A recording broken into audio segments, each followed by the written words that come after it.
of it too, by the way. Occupational hazard there. Okay. There's Jan, we have Nancy, we have 7 council members. Christy, let me know when I can go. You are welcome to start the meeting. Okay, today is Monday, June 28th. It is 7:02 p.m. and this is a meeting of the Chagrin Falls Village Council. Our first order of business is the Pledge of Allegiance led by Law Director, Mr. Markowitz. Okay. I pledge allegiance to the flag of the United States of America and to the republic for which it stands, one nation under God, God, indivisible, indivisible, liberty. liberty and justice. Thank you. Okay, Note to council, you may need to unmute in order to rejoin the meeting. to be called on, yes. Mr. Bloom, can you please do the roll call? Bernardo, Here. Evans, Here. Grube, Here. Newell, Here. Rocky, Here. Rogoff, Here. Weigel, Here, Awesome. And did everybody receive a copy of the minutes from our June 14th meeting? Yes. Okay, yes. sorry, I lost my thing on my agenda where I type in who makes the motion. Okay, I would move to approve the minute. Any changes? Sorry, I can do this. Any changes, guys? Okay, Nope. then I- Motion to approve the minutes from June 14th. Can I have a second? Second, Motion by Grube, second by Wyville. Roll call, please. Bernardo, Aye. Evans, Aye. Grube, Aye. Newell, Aye. Rocky, Aye. Rogoff, Aye. Weigel, aye. Okay, report of the mayor. Bill, do you have anything? I don't have anything to report tonight, but I will yield my time back to you, Aaron. I know you want to use it for the presentation, so nothing to report from the mayor tonight. Thanks. Okay, so first up under the mayor's report, we have 3 presentations we're going to watch tonight. As everyone on council is aware, we accepted a gift earlier this year of $20,000 to provide design services for a potential new play space in Riverside Park. We found out at the beginning of the year that we were going to receive a grant from the state of $100,000, which will allow us to repair the brick walkway in Riverside Park, sort of from the old Sycamore down to where we have the Serpentine path. And as part of this project, we're going to be able to complete something that I have found in records back to the mid-90s. We're going to realign the path so it will stay along the river and allow the play space to become a single unit rather than having the walkway divide the play structure from the swings. Coincidentally, the Connor Foundation approached the village shortly after we found out about the grant we were getting from Dolan, and they're going to help us design what we could do in that space. We have currently a 15-year-old play set in that space. It's a wooden structure surrounded by wood chips. We definitely have had some, I would say, workforce fatigue trying to keep up with keeping the wood chips fresh as a fall, because they're there to catch kids when they fall. So one of the thoughts, and we have money in our capital budget that's approved by this council, was $30,000 towards a rubberized surface, which will streamline some of our maintenance needs there. And it'll be easier in the fall when we have to blow leaves, and it'll also be easier because we don't have to keep refreshing the wood chips. So tonight we're going to see a series of 3 presentations. Each of these designers is either based in Cleveland or has strong Cleveland ties. And the goal tonight is to choose one designer to work through a public input process as we design what this space would look like. We've asked them to talk a little bit about the breadth of their work and also how they would engage the public in this design. The goal would be to have a design to us in early fall, where we would then see 3 full readings on it, because I think that's really crucial for the community to have time to look and see what this space would look like. I don't know if I missed anything. Did I miss anything?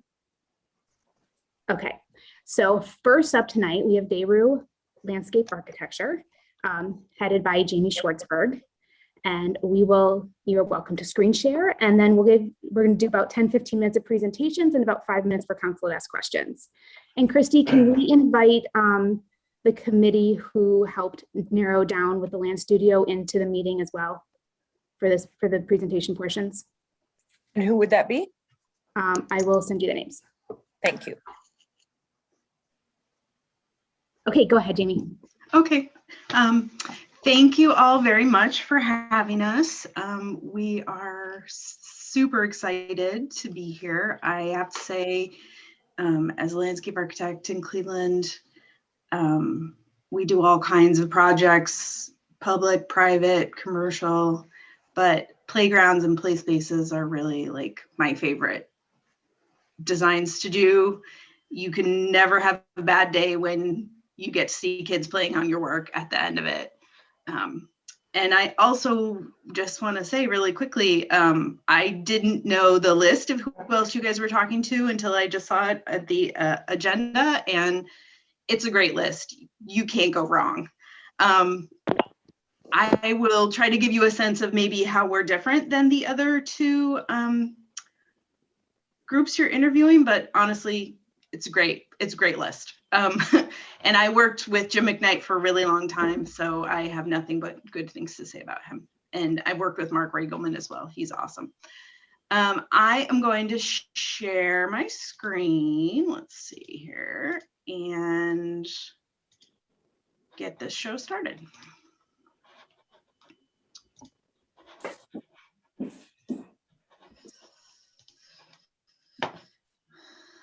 So, hello. I started Daru Landscape Architecture 6 years ago. I'm really passionate about landscape and believe that it's one of the unsung heroes and one of the important kind of spaces for public life that we don't always appreciate. I think the pandemic certainly brought that to light for a lot of people, just how important having that kind of really robust public space was. And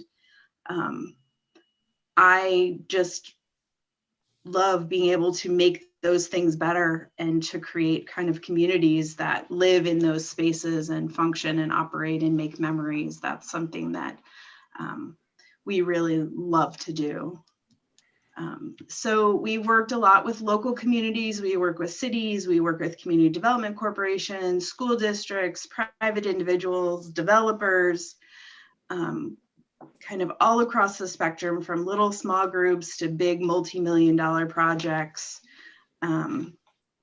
We really think that the way that you get community support for a project is to support the community. And that means showing up, that means coming out, that means listening to people, that means understanding how the community sees itself so that you can kind of give them something that speaks to them.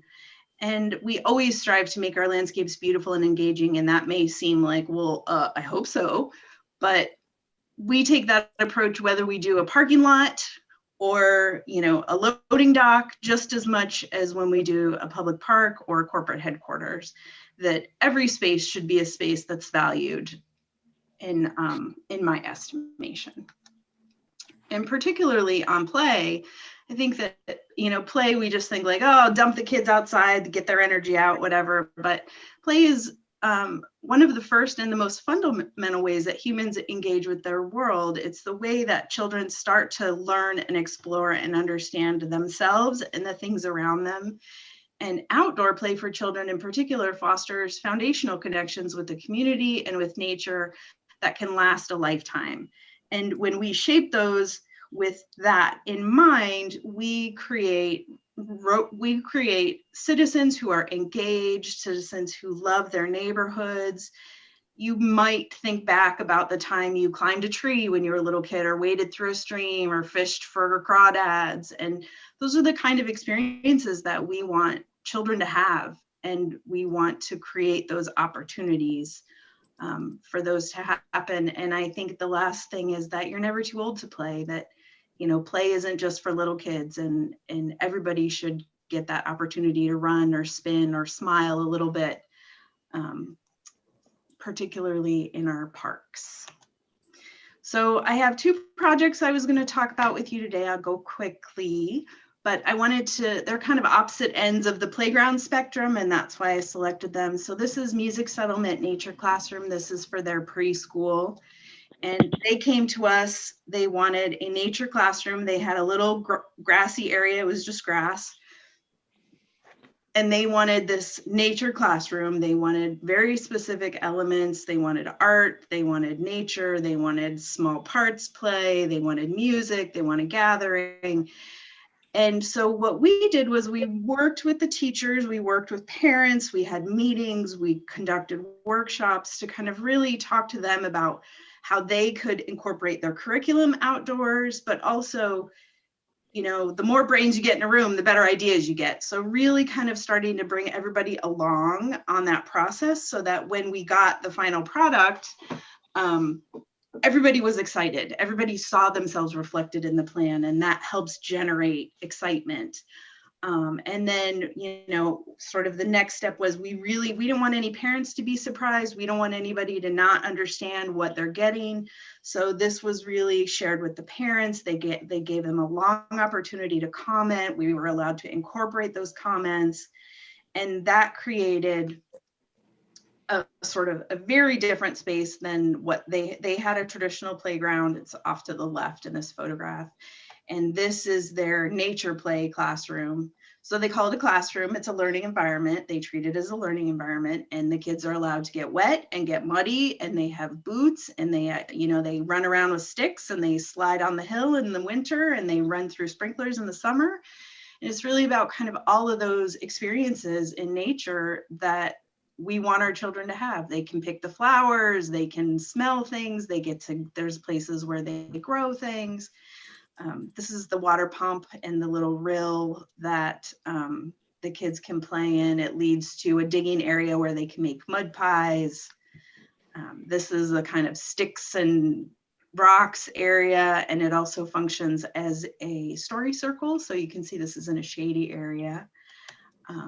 And then, you know, when I came back to this playground, and I love seeing, you know, there's a ball rolled under the shrubs, and you can tell that kids have just been out there playing like crazy. And it's, you know, real play isn't tidy, it's messy. And I think I love that. I love seeing that in a playground, that it's been loved and used.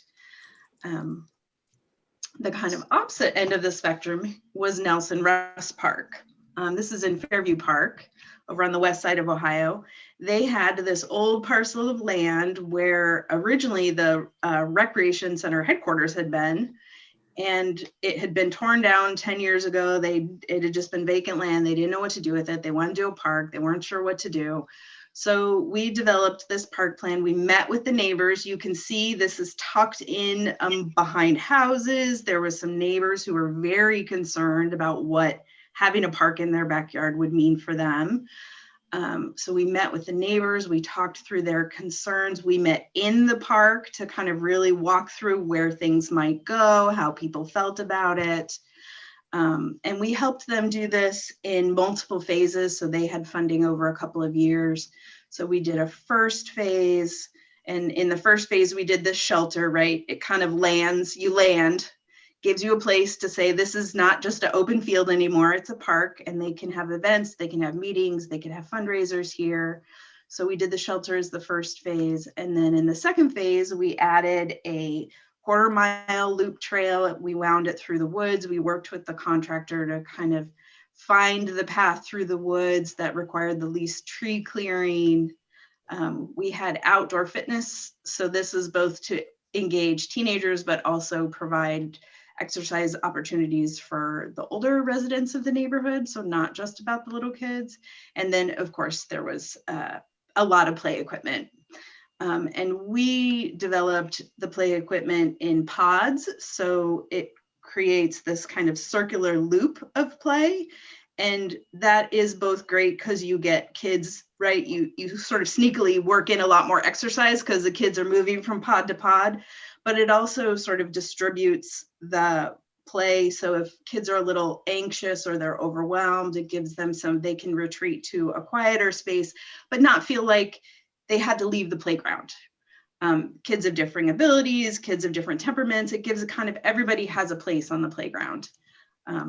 So that's two examples, right? One very much commercial equipment, structured playground, the other one much more kind of natural equipment, natural play, but two examples of our work.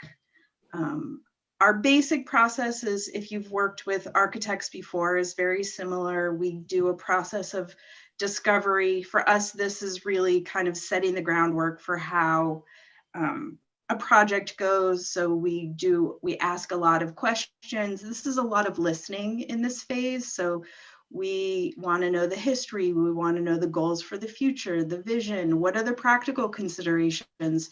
Those aren't extra things you deal with at the end. Those are things we want to wrestle with right at the beginning. We identify stakeholders, we identify assets.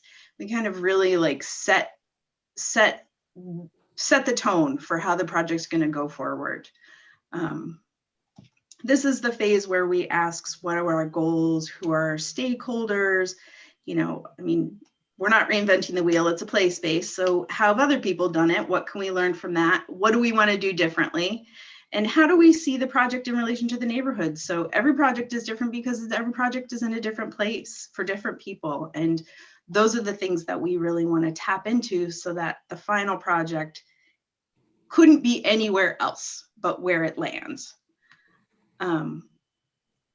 You know, the second design direction phase is where we review with you. We kind of bring back what we've found and we kind of make sure everybody is on the same page. We want to know at every phase, we want your input. We want to hear, yes, love this, where is this, missed this, I heard this, where is this? And really kind of keep that dialogue open throughout the process.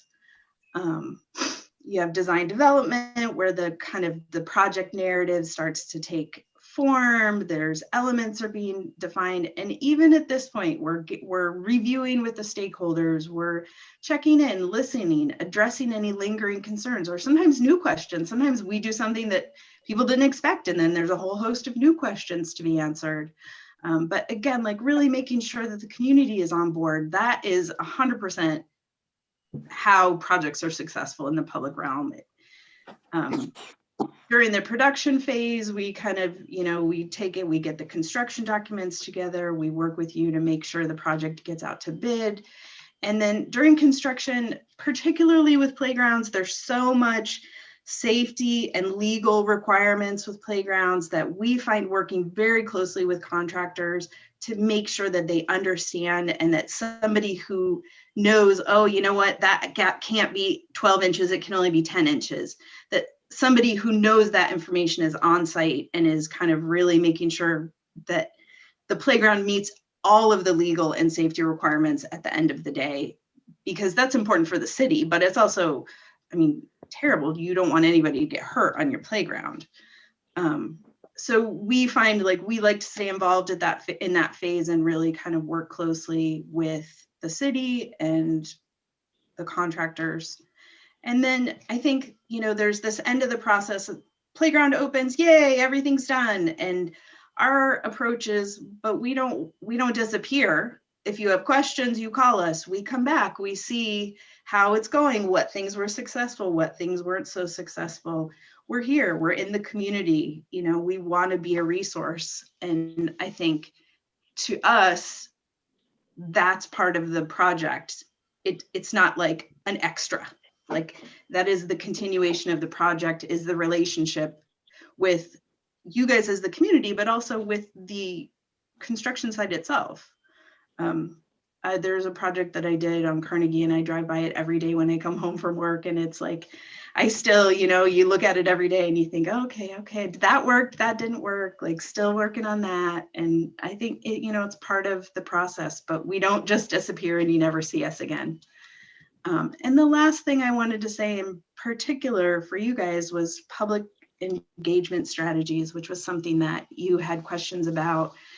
And I found that, you know, for public engagement, we've done all kinds of, you know, online surveys and, you know, in-person voting. We've done boards that people get to look at. We've done meetings in the park. We've done meetings at council groups. We've done meetings, you know, with school groups and stakeholder groups. We've done workshops with kids. Like all of those things are viable and they're real options. But I think the thing that we find is most successful is when you go to where people are. So if you expect people to come to you, it's never going to happen. You get 3 people who show up and they tell you what they want to tell you, and that's the end of it. So you really have to be the one who reaches out. And then you have to talk to people in plain language. You can't try to, we all use design language and technical government language, but you have to just talk to people and you have to listen, like really listen. And sometimes I think you have to listen not just to what people say, but what they mean. Because people might tell you something like, oh, this, there's always trash. But what they mean is I want to be proud of my neighborhood and I want it to look tidy. And those are 2 different, that's a sort of different approach. And then I think you have to accept that different stakeholders, the more stakeholders you get, the more different viewpoints you're going to get. And sometimes people think, oh, we just want to narrow it so that we get a really concise viewpoint and we know what we're going to do. And I think like, no, the more the merrier, like the more voices and the more you can incorporate and bring all of that into what you do, I think it makes every project richer and better in the long run. And you can't be afraid of complexity. You can't be afraid of different opinions. They're all, they all bring something interesting to the table. In terms of play, I just wanted to throw this in very quickly. I think we're probably pretty close to time. This is the kind of ways that we think about play. So it's not just like, what's fun?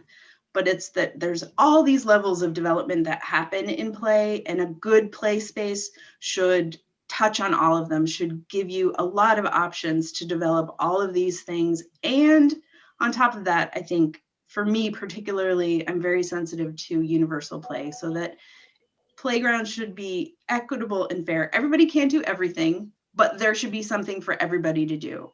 And that includes not just kids. If grandparents take kids to the park, it should be accessible for them. If veterans who are injured take their kids to the park, it should be accessible for them. That kind of universal should be, particularly in a public space, accessible to everyone. And then this is kind of some of the ways that we think about all the different things that happen on playgrounds and in play spaces. I think the 2 that quite often surprise people is time by myself and pretend play. And it's always a little surprising how many kids vote for these things when given the opportunity. That's really cool. So this was just to finish up. This is a project we did in the Cleveland Cultural Gardens, and it was just a little neglected space that nobody used. And I thought, man, this seems like somebody should want to sit here. So we redid the space, we kind of redesigned it. And when I came back to take photographs, it was like, exactly, it's like, oh, okay, this is where people are sitting. And like, okay, you made the right space. You made the space for people to be in here. And then this is a play space that we did recently. We just finished last summer in Hudson. And this was a nature play space in their historic neighborhood. Awesome. So, Do you have any questions? yes. Any questions? Any thoughts? Anything you want me to go back to that I flew by? I'm happy to. I have a quick one, if you don't mind. Go ahead, Darren. First of all, really nice presentation. I like the emphasis on kids, obviously, and play. You mentioned doing a project, I think at Fairview Park was your second example, and it was bordered by neighbors, the park, and there was some concern there, which obviously there is. And we have some neighbors in the park that we're talking about. Is there a process in the development that you could think of that project or some other project where you had an initial design, enough people came forward and said, we don't like this or that, and you were able to then turn that around and still keep your, general scope, but listening to the community is going to be important here. And I wonder if that's something that's tweaked your plan in the past. I think that we started early enough listening to the community that we didn't have to backtrack. So we were in touch with them very early on, and that saved us having to backtrack. We were able to say, we heard your concerns. Here's how we've addressed that. I think people were very concerned. There's a a stream back in the woods. And they were very concerned if more kids were suddenly going to be in this place, did they need to worry about the stream, and was there a liability, and are kids then on their property, and what happened? I mean, you know, it's a fair concern. And so we worked with the homeowners both to kind of tweak where the play spaces were and where the kind of bulk of kids were, but also we did a simple, very kind of natural looking fence along the tree line in the back so that, you know, kids can't do a runner back there into the woods. Nice. Thank you. Any other questions? Otherwise, we will let Jamie go on to her evening. Okay, thank you so much for joining us tonight. I really enjoyed seeing your projects. Thank you for having me. Good luck. Thanks. Okay, next up, we are going to hear from Mark Riegelman. Christy, if you want to move him in, I'm going to go play with the blinds and see if I can get the sun out of my eyes because it's like coming in through the council blinds. You have a minute. Mark, once you are established as a panelist, you can unmute and start your camera and we'll test your sound. Can you hear me? We can. Thank you. Mark, like we talked about, 10, 15 minutes, then we'll give a couple minutes of questions. Thanks for joining us tonight. Yeah, thanks for having me. Let me just give me a quick second before that clock starts to figure out how to share my screen.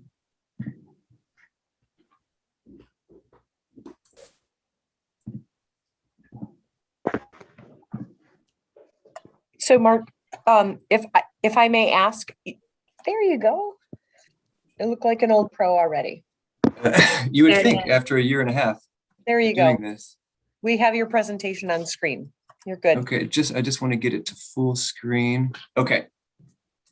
All right, I have about 6,000 slides to go through and very short time to do it. So I'm gonna just zip on through. Thank you all very much for having me. My name is Mark Riegelman. I was born on Cleveland's west side and studied industrial design and sculpture at the Cleveland Institute of Art. It was here that I really spent my days trying to figure out where industrial design and sculpture kind of intersected. And it wasn't until I read a book by a sociologist named Robert Putnam that things started to make sense. In this book, he talked about the decline of social interaction and the importance of social interaction plays in communities. So communities that have more casual eye contact, more good mornings, more hellos, more nods of the head, these communities are wealthier and healthier and stronger and happier, and the list goes on and on and on. And he talks about the role that art and design can play as a catalyst to create more of this social interaction. Again, we're not talking about much, we're talking about these simplest things like eye contact and the incredible role that they can have in communities. So my first attempt at this was focusing on Cleveland bus shelters. So the idea here was if I just brought elements from the home and inserted them into bus shelters, suddenly these spaces where people weren't having conversation would ensue, right? It seemed like such an easy equation. It failed miserably. People just didn't use the bus shelters. And it was like a kind of a hard knock experience on the importance of community engagement and kind of outreach and more thoughtfulness as an approach in general. But it really set the tone for me as an artist. I got very excited about public space. And so I put together this super talented team of people to really kind of redesign every public space I could think of, whether it's just through public art or experiential design or immersive installations, et cetera. So my approach to every site is site specificity. So really allowing the site to inform the artwork. And I'm going to go through a handful of projects to give you a better understanding of the type of output my process yields.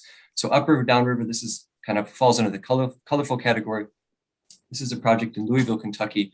And here I was interested in the history of Louisville as a stopping point for travelers moving up and down the Ohio River. So travelers would often pack their things into barrels. Those barrels would be marked with a family crest. They would roll those barrels up and around the falls.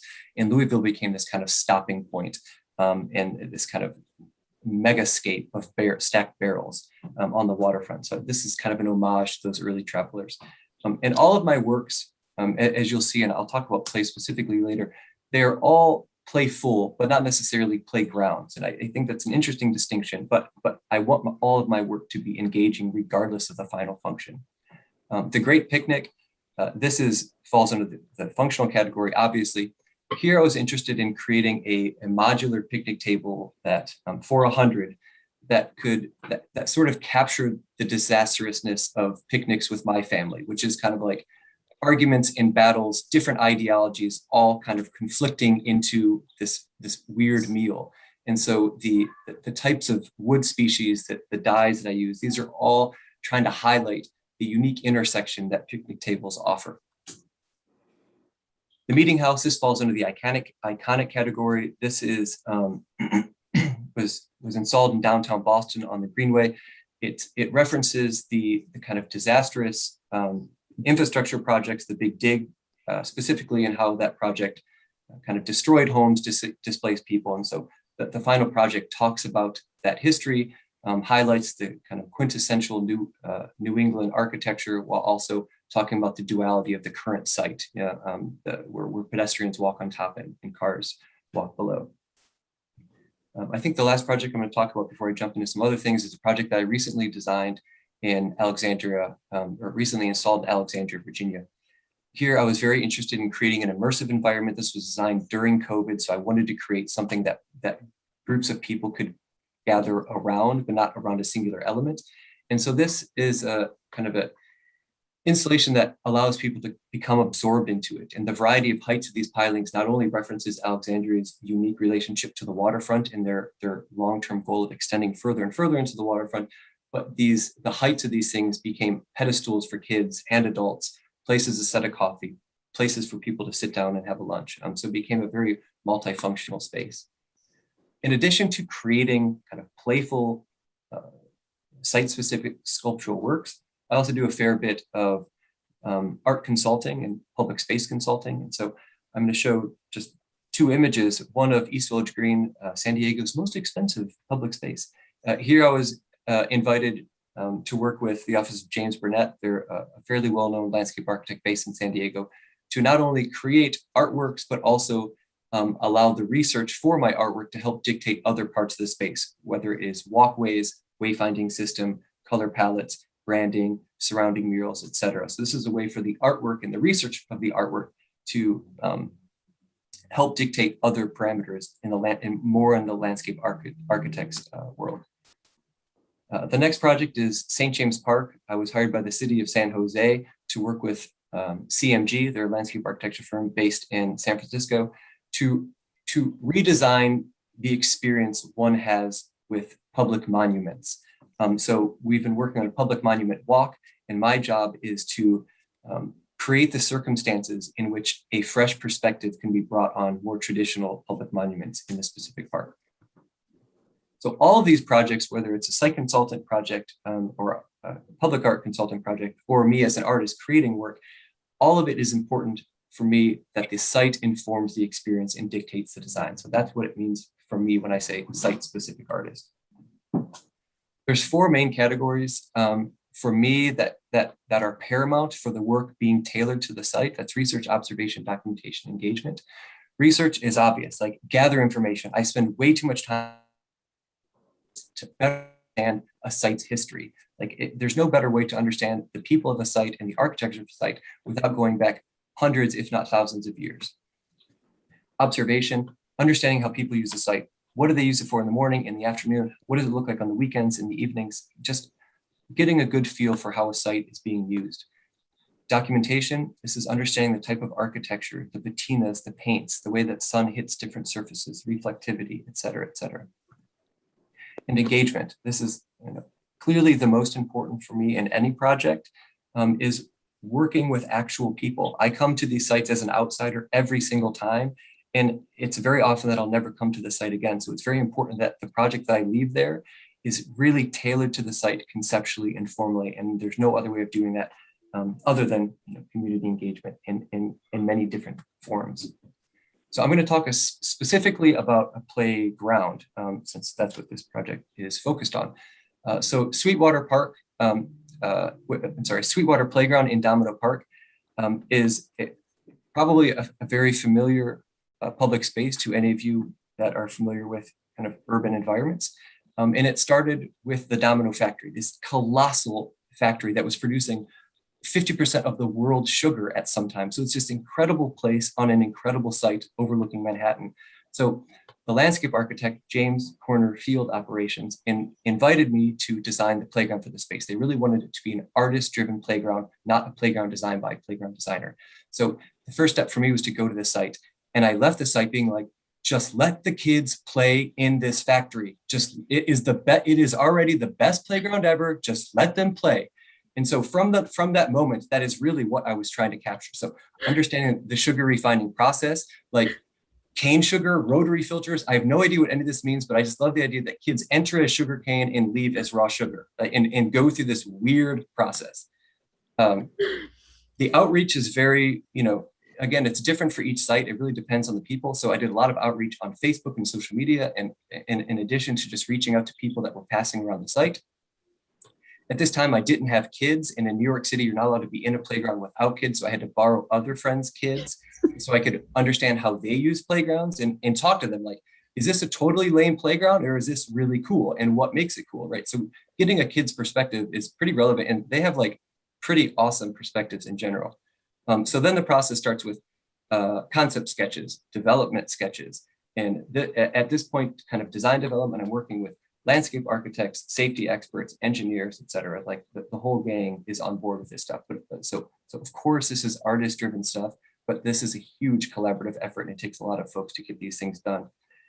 Then working with safety experts and playground fabricators all the way through from fabrication to installation. The end result is Domino Park Playground, also known as Sweetwater. It really is the sweetest playground in the world. And it also helps that it is in the best location in the world, like on the Brooklyn waterfront, underneath the Williamsburg Bridge. We also got to do really cool things like the wood in the sugarcane cabin is pulled from the original factory. All of the turning wheels were cast from turning wheels in the original factory. So there is a real strong connection to the site history there as it relates to some of these components. And that's where kids end as like sugar cane or molasses. That's a centrifuge. That's the last thing. Or kind of contaminants. There's a couple slides where it's like bad kids end up there. So for this site, I would start this project like all other projects, right? So understanding the site. What is this region all about? Then I would jump into site features. What is the defining characteristics that make Chagrin Falls Chagrin Falls? Work with community members, understanding the type of architecture in the community, how people move through space, all the things I talked about earlier. And of course, understanding history, whether it be the kind of mill history that existed along the water, or the city's strong connection to nature, or something more abstract, like I think Chagrin Falls has one of the oldest movie theaters in Ohio or the country. There's some sort of weird fact there. So is there other kind of weird, interesting historical elements about the site that might influence the design? And of course, understanding play. How do kids play with the current playgrounds in Chagrin Falls? What's good about them? What's bad about them? How can ours be different? And really for me, if any city is in Calvin and Hobbes, then it is a city that I want to work in. And so I saw this image and I could not believe it. And I had to like double check to make sure it wasn't fake. It is true. And I have the book. It's on the back cover. So I take all that information, create a framework of keywords. This is something that as I'm designing, I can keep referencing to. These keywords change as, as the research phase and community engagement phase moves forward. And that's it. I ended on this slide and happy to open it up for questions. Wow, you nailed that on time. Bravo. I did? What time? What's the time? You were at like just shy of 10 minutes, like 10 seconds shy. Like, wow. Yeah. Okay. I probably could have slowed it down for all you out there. I'm sorry, but I was I didn't want to be late. You're fine. Okay. Questions for Mark? Jim, are you trying to unmute? Do you have questions? No, I'm you're happy to muted. go back to a slide if anyone wants to see I something. don't have any questions. Well done. Pretty exciting stuff here. But no Thank you. questions. Any Thanks. questions? Any questions? No? Okay. Mark, super that was cool. incredibly engaging. And I love, oh, wait, Nick, go ahead. Ask your question. Hi, Mark. Nice to meet you in Nick. person. My question was going to be, in your creative process, it obviously looks like you think really big. What's that process look like, kind of synthesize down, in projects you've done? So, maybe something starts off super avant-garde, but it ends up needing to be kind of more conservative to fit in the community space. Could you maybe talk about that a little bit? Yeah, I mean, I actually think that a project like Groundswell, I'll just go back quickly. So of course, again, the site needs to inform the work. And while there are some of my projects that are extremely bright and colorful, I understand that they don't fit in all sites. And we have to be also thoughtful of how does this thing look in 10 years? So working with materials that age properly and age to fit the site as well. So a project like Groundswell, I think, is interesting because a number of people came up to me afterwards and said, "You totally nailed it. This fits our site." Like it was I'm using kind of a pine wood that after a few months, it'll kind of silver out and gray out. I have just a small element of brightness, like a small element of color, enough to like attract kids and make it dynamic and interactive. It's also a reflective surface, so it's something that is extremely engaging. So I always try to balance kind of contemporary aesthetics with kind of traditional means and methods. That balance varies from project to project depending on what the site needs. But I try to be very thoughtful because again, I don't want this to of course we want kids to be like, "Oh my gosh, that's awesome." But there's ways of doing it that doesn't need to be garish or kind of off-putting to the average person in the neighborhood. So it is a fine balance, and that's where working with kind of like if there's a focal group of people from the community that I can bounce back ideas with throughout the process, it is really helpful to make sure, kind of as like bumper bowling, to make sure that I'm staying in the lane. I might only hit the pin in the far corner, but hitting a pin is still good as long as I'm going down the right path. So it's a process, and it's certainly not perfect, and there's a lot of back and forth. But I'm very transparent with my process, and I share a ton of sketches, and I really go through that picking and prodding and refinement collaboratively, and not just me being like, "Artist says, there you go." Like it's really not my style. Again, because I don't live there, right? So I want the people that live there to be very proud of it and something that they take ownership for. So, because at the end of the day, a lot of times community members, they're the ones helping maintain the work, being protective of the work. And if I don't have the community support, then it's just not going to be good. Thank you. Any other questions? Okay, Mark, thank you so much for taking the time tonight to join us, and we really appreciate it. You've got some great work. Thank you so much. Thanks for having me. Bye, everybody. Bye. And last but certainly not least, we will have McKnight and Associates with Jim McKnight and Andrew Sargent. I'm promoting to panelists now. Thanks, Christy.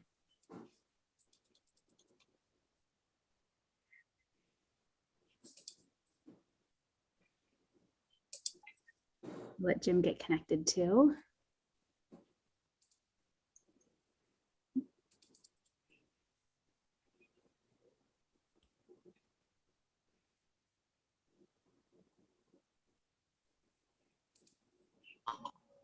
Okay. Hi, guys. Good evening. Go ahead. Hi, everybody. Hi, everyone. Thanks a lot for the opportunity to share some thoughts with you. Are you seeing full screen or just the, there we go. I'm Jim McKnight, landscape architect, and I'm joined tonight by Andrew Sargent, also landscape architect.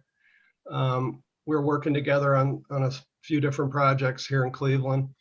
I'm currently, I've been in practice for a long time here in Cleveland, but in a private practice, but I'm currently in the Mayor's Office of Capital Projects at the City of Cleveland as I direct the site development group there, but I do a few projects independently of that opportunity, and this would certainly be one that we'd be real interested in participating in. Drew, you want to introduce yourself? Yeah, I'm new to the Cleveland area, and my day job, I serve as the Enterprise Rose Landscape Architectural Fellow with Cleveland Neighborhood Progress, looking at public space improvements across the entire city.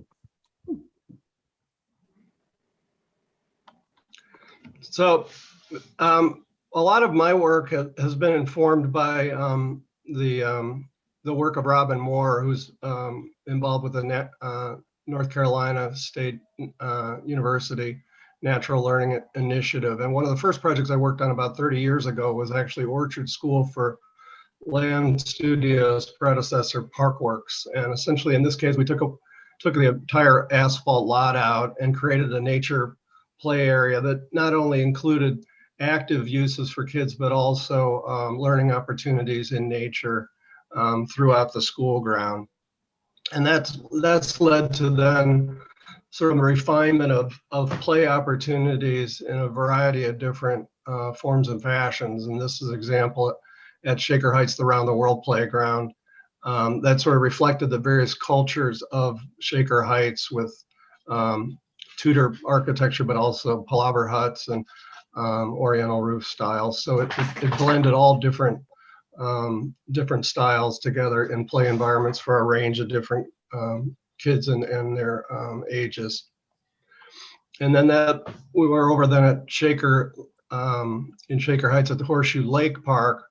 And this play area really was a nature play area throughout the very wooded site there in the trees, with the intent to blend the play equipment seamlessly, or so that you didn't even notice that you were really playing with, the play equipment was part of the park and part of nature within the park. So boulders, climbing rocks, play areas, sandboxes, and climbing nets, and then also a tree house that took on the character in the form of a turtle, as the turtles were coming up from the marsh while we were in the design process.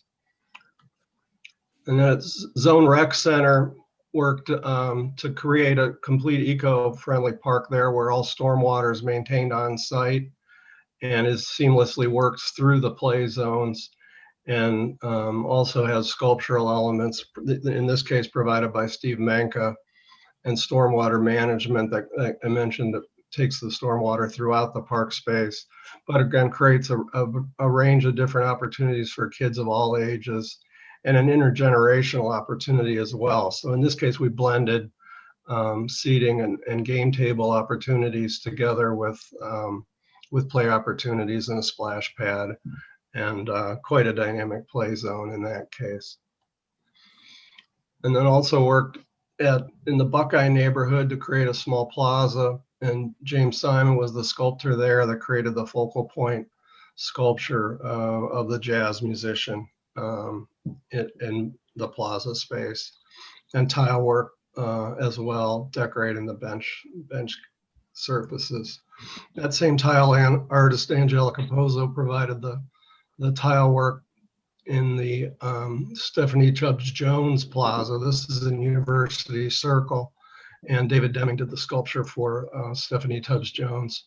And it's a gathering place, but pretty dynamic, with telling the history of institutions throughout University Circle. Now I'm constantly or continually working with the Urban Community School on the west side of Cleveland, and they're currently doing a major campus expansion. This is a learning garden that we did probably about 15 years ago, but now it's being completely expanded and transformed in that we were able to close West 48th Street and Turn Avenue both, so that the play area will expand all the way over to playgrounds and create new play spaces within the old right-of-ways of the street. And this is under construction currently. And then over in Rocky River, St. Christopher's School in Parish, they created a Centennial Park there, and the spaces were created again primarily with a naturescape design ethos, and We did have equipment that came from various different equipment vendors, but we placed them in such that we have hillsides with slides built into them and tunnels and boulders with climbing nets and swing elements as well as spinning elements. And it's really become a gathering space for the entire community, not just the parish. But this is in some ways thoughtful and reminiscent a little bit of Riverside Park, and that is built right up against a ravine with this overlook plaza and pavilion that overlooks the ravine. And then in the Glenville neighborhood, we're transformed the Stonebrook Montessori School. And again, this was a great opportunity to reconnect with Robin Moore. And we did this a couple years ago and built all new play equipment there with the Rabinia style of equipment, but a whole series of interactive opportunities for kids to play, not only on equipment, but with natural elements throughout the school ground. So that's sort of a range of some projects that we've done previously, but we're pretty excited now that Drew and I are working together on a new plan for Coventry School and Cleveland Heights. And so we'll walk you through the process that we've been going through there. Yeah, and then Jim and I actually had our first event yesterday. So a lot of these images are actually fresh from our first public engagement event. So while I'll be assisting Jim with the design, a lot of my background and specialty is in innovative community engagement, coming up with different ways that we can field ideas and incorporate community design into the actual design. Jim, can you go to the next slide? So again, these are just some images from the event. We had 5 stations overall. Each of the stations had a different activity. And generally when we do community engagement, we're trying to ask generally some of the same questions, but in different ways to, again, tease out some of the information that you won't get in just a survey. So this is one station called Mark the Map, where we are trying to figure out how do people get to the site, whether people are walking, biking, driving, and then also which entrances they use, where their adjacent favorite shops and other things that they like to visit.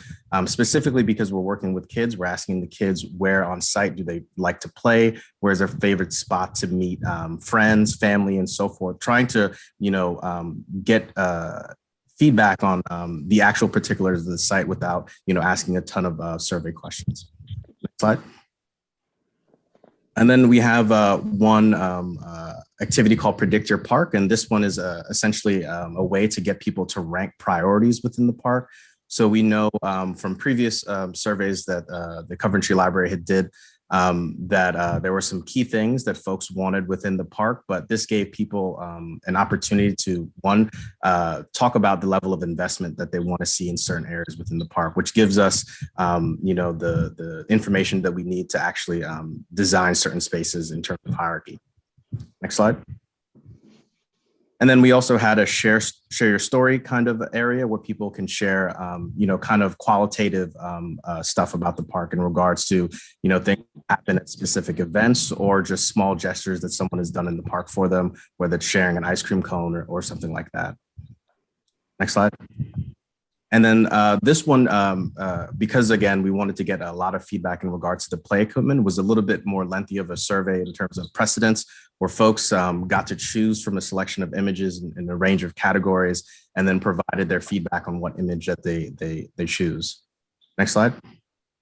And then finally, we'll synthesize this in regards to looking out for keywords, but then also generally which options people choose, and come up with a strategy to go with the design, but then also let people know that we're hearing their feedback and kind of this report out in a graphic way that lets people know why the design is trending in one way and how it's going to be actually implemented.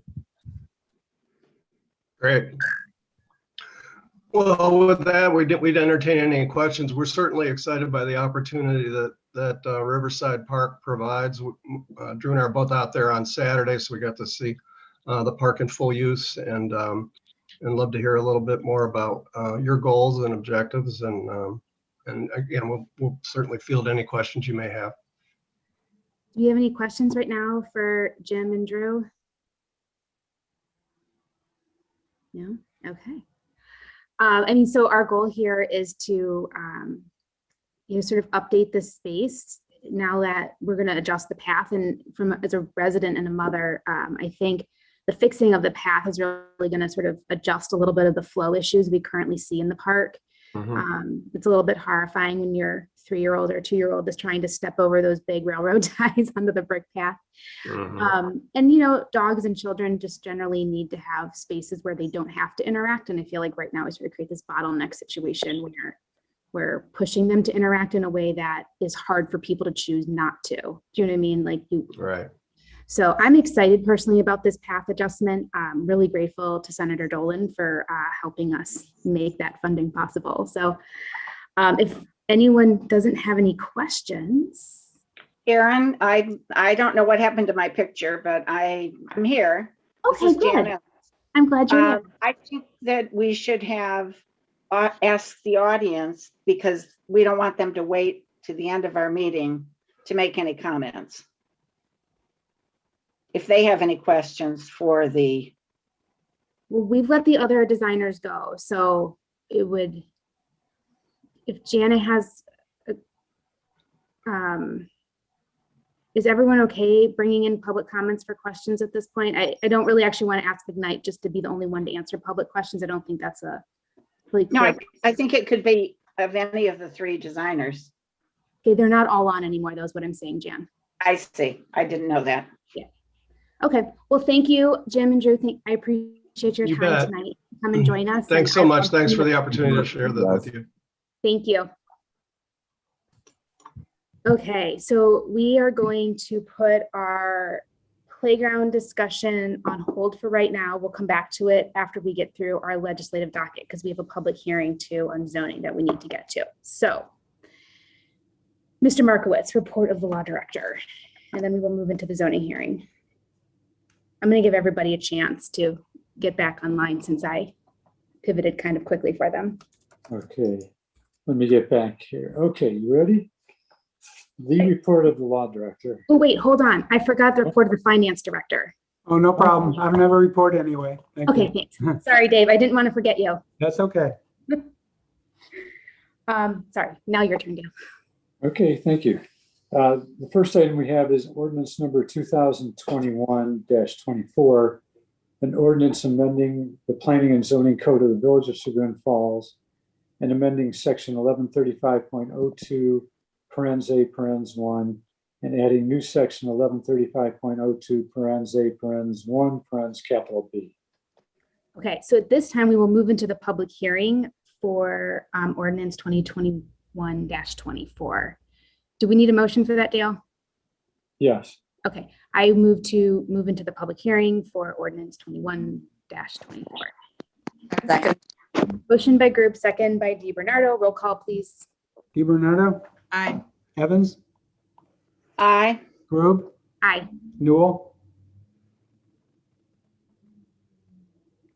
Aye. Newell, okay. Rocky, Aye. Rogoff, Aye. Michael. Aye.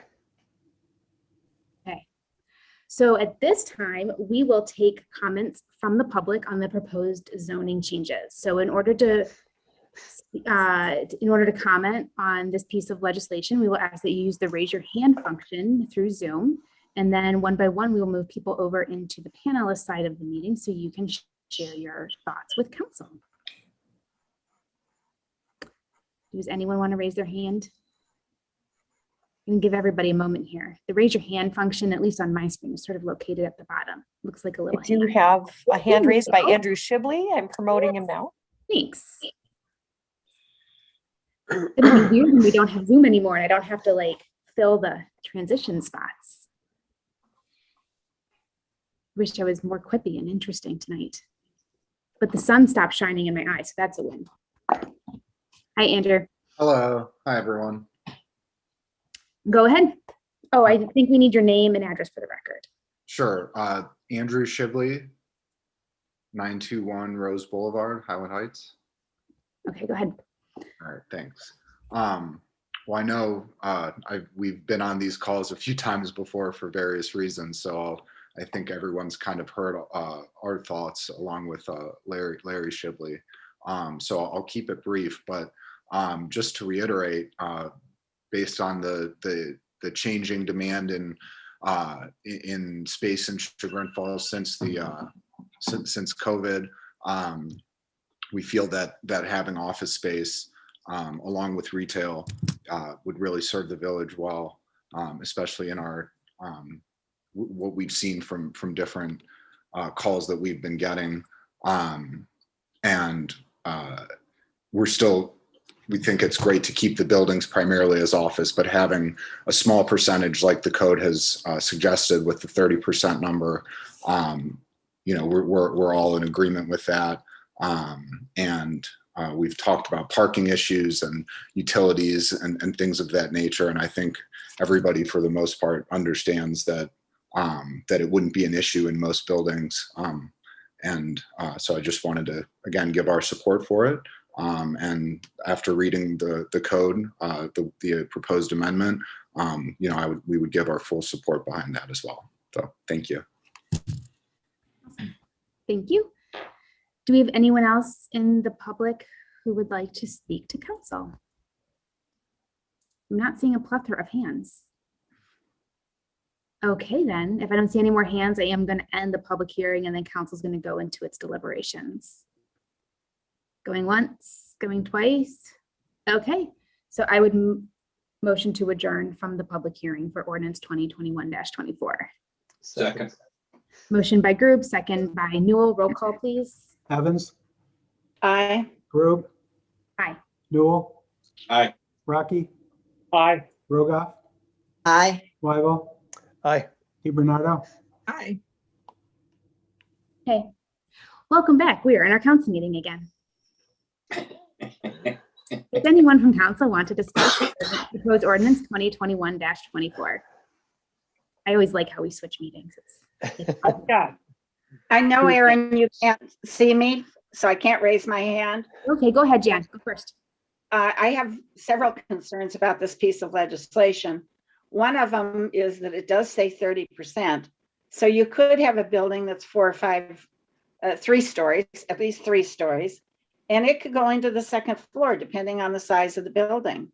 And my other concern is I think we have enough empty space on Main Street that a barber shop should be in the plaza or on Main Street, should not be in an office building. And by doing this, do we open up every office building in town to have retail in the basement of it?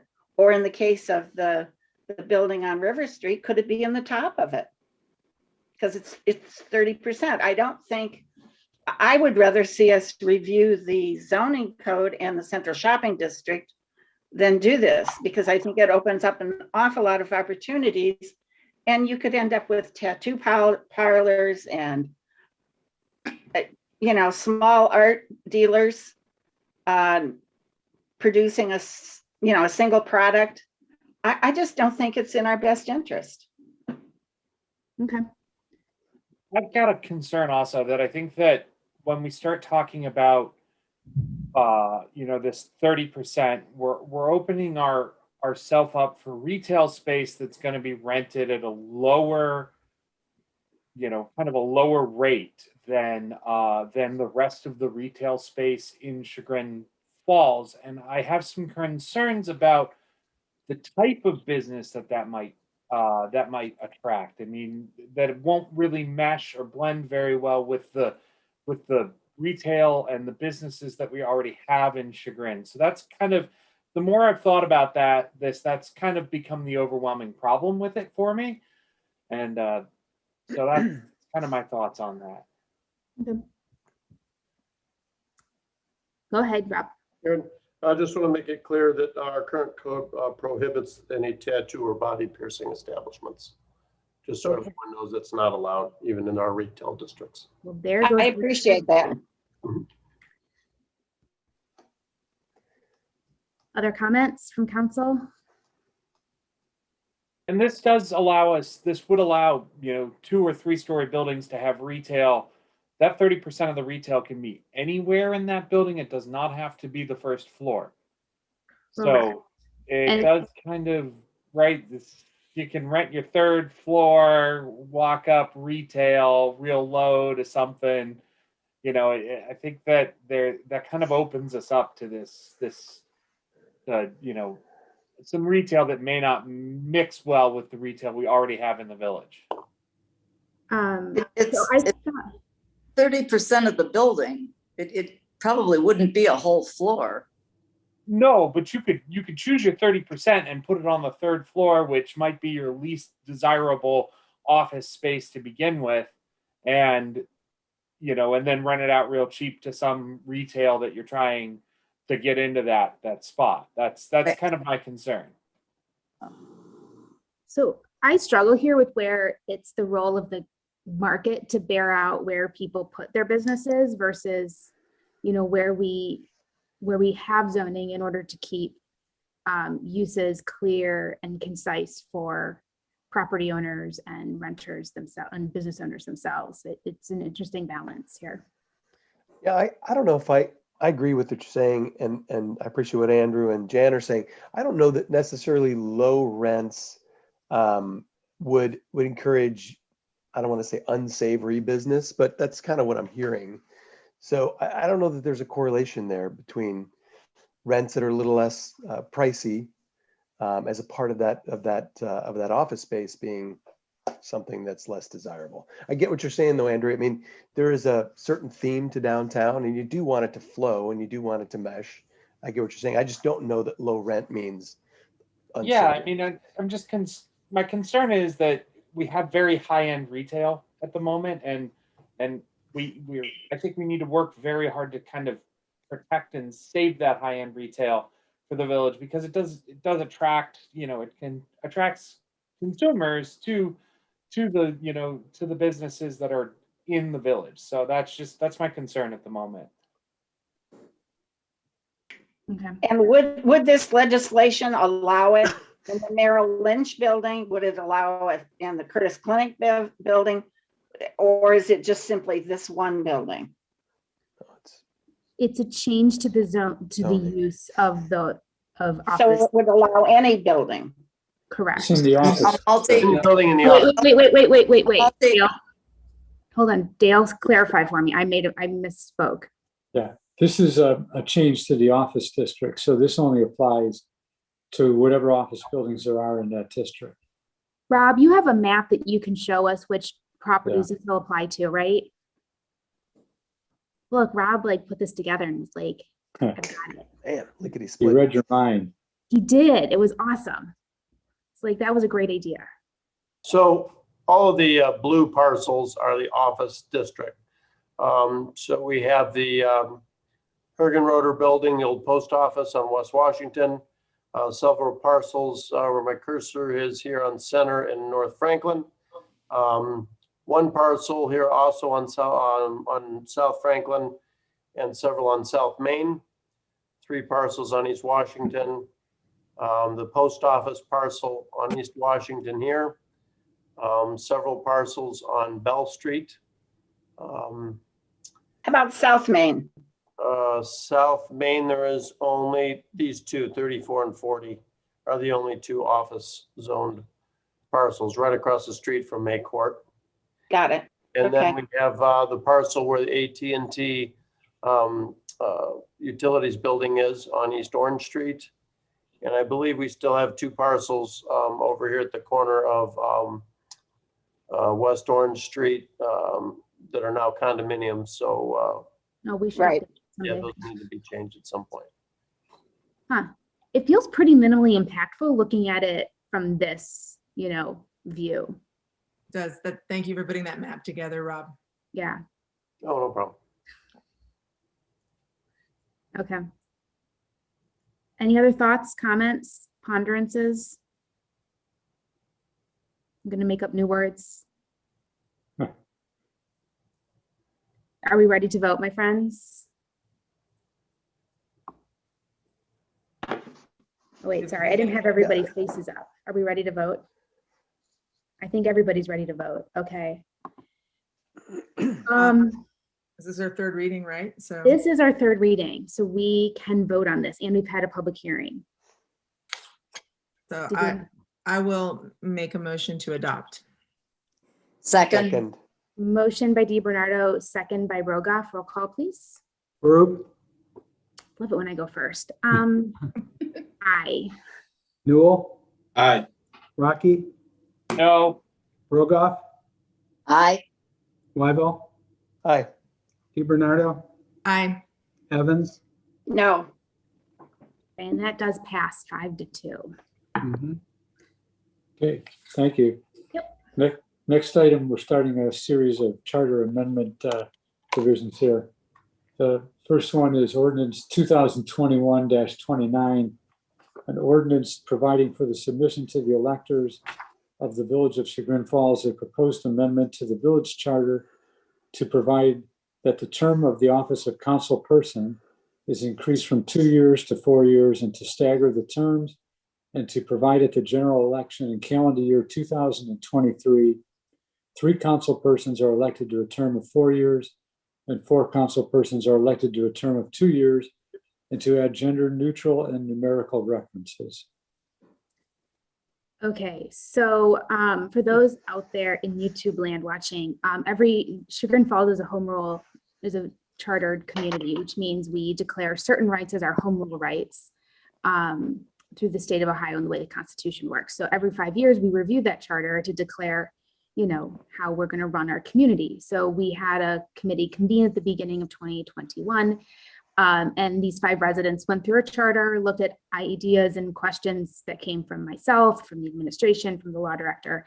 And so the next 9 pieces of legislation are recommendations from them. Council indicated at the last meeting, we did not plan to put all 9 on the ballot.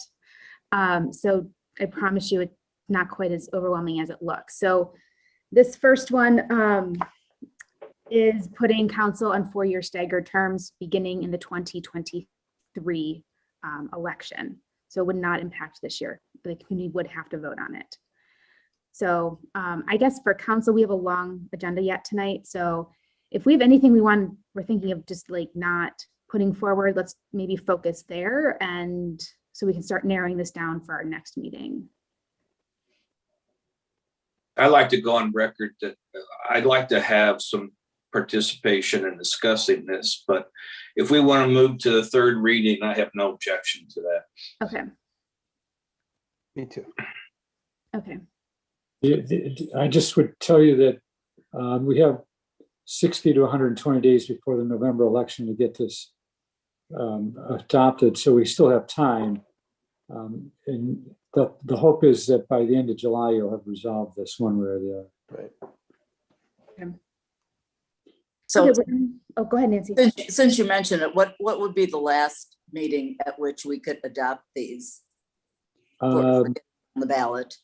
Let's see, November would be the last meeting in August. Wow, okay. Oh, okay. So we got time because we can get things more than 3 readings, right? But I'd like to have discussion on this in our 3rd meeting, so we'll block some time out for that. Let's move on then. Leave it on readings. Okay, hearing that, I'm going to read ordinance 2021-30, an ordinance providing for the submission to the electors of the Village of Chagrin Falls, a proposed amendment to the village charter to provide for the absence and vacancy of the office of mayor and to govern the election of the successor. Same story on this one. This one would basically mean that I couldn't be appointed as council president. If the mayor were hit by a bus, I couldn't be appointed mayor for, 4 years if it was the day after an election. It puts it back to the voters at the next general election. So it's a better succession plan in my personal opinion. But anything major, should we read the next one? Let's read the next one. Keep it on reading. Okay, next one is ordinance number 2021-31, an ordinance providing for the submission to the electors of the Village of Chagrin Falls, a proposed amendment to the village charter to provide for appointment of assistant law directors, law director qualifications, and to make gender neutral and other grammatical changes. So this one lets Dale appoint some assistants just so that there's clarity in that chain of command or succession or advising, if you will. And Well, How's it done now, Dale? Dale, how's that done now? Yeah, I actually wouldn't be appointing him. The council would appoint him. You have to approve him. That the mayor appoints, you approve, but I would be recommending them, obviously. sorry. Right now in our contract, we provide for some of the attorneys in my office to do work in my absence, and it's by contract. We just thought it would be good to have some official name or position for them, should they need to conduct business for the village in some way. But it also adds requirements for who can be law director that weren't in there before. Okay. Okay, let's go to the next one. Okay, next one is ordinance number 2021-32, an ordinance providing for the submission to the electors of the village of Chagrin Falls, a proposed amendment to the village charter to clarify the duties of the chief administrative officer and to provide for designating alternate members of any board or commission to serve for a particular meeting or matter to be made by the chief administrative officer.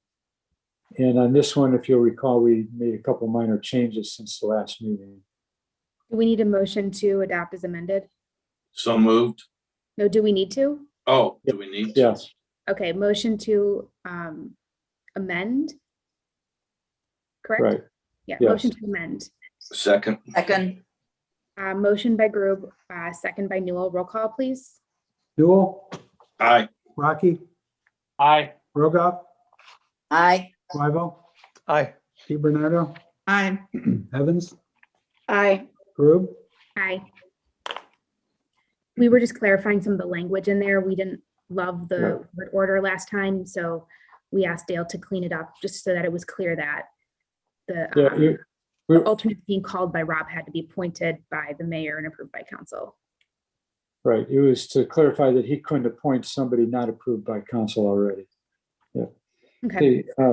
Next ordinance is ordinance number 2021-33, an ordinance providing for the submission to the electors of the village of Chagrin Falls, a proposed amendment to the village charter to provide that the chief administrative officer may also provide notice to the clerk of council regarding actions taken by the Board of Zoning Appeals, and to provide that council persons may request that the clerk of council set a public hearing to review such decision by electronic mail means, and to make grammatical and gender neutral changes to such section. So this cleans up some of the administrative process by which council can hear, which council can review a decision of BZA. Got it. Correct. Okay, let's leave it on readings.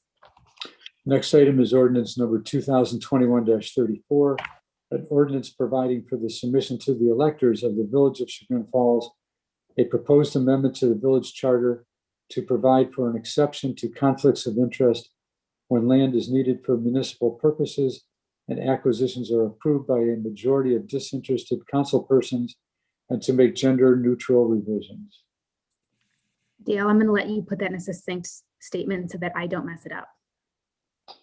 Okay, this came about as a result of the Ohio Municipal Attorneys Association having a dialogue on this, where the village may need land for public purpose.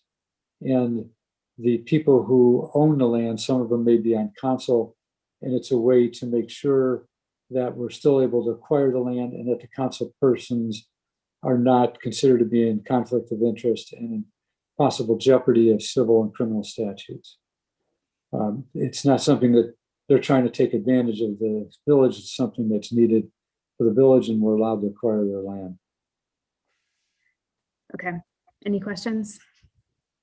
Let's leave this on readings. How about that? Got an idea. All right, the next item is ordinance number 2021-35, an ordinance providing for the submission to the electors of the village of Chagrin Falls, a proposed amendment to the village charter to adopt procedures for determination of sufficiency of referendum petitions and submission to council for repeal of the ordinance or resolution subject to referendum and submission to the voters if not repealed, to clarify pertinent ordinances and resolutions that are not subject to referendum, to provide for ordinances and other measures to be proposed by initiative petition providing the charter governs when in conflict with the Ohio Revised Code, and the procedure for petitions, including scheduling a public hearing and notice of the hearing for such initiative petitions. That was pretty straightforward. So Yeah. This was something that I recently drafted for Solon.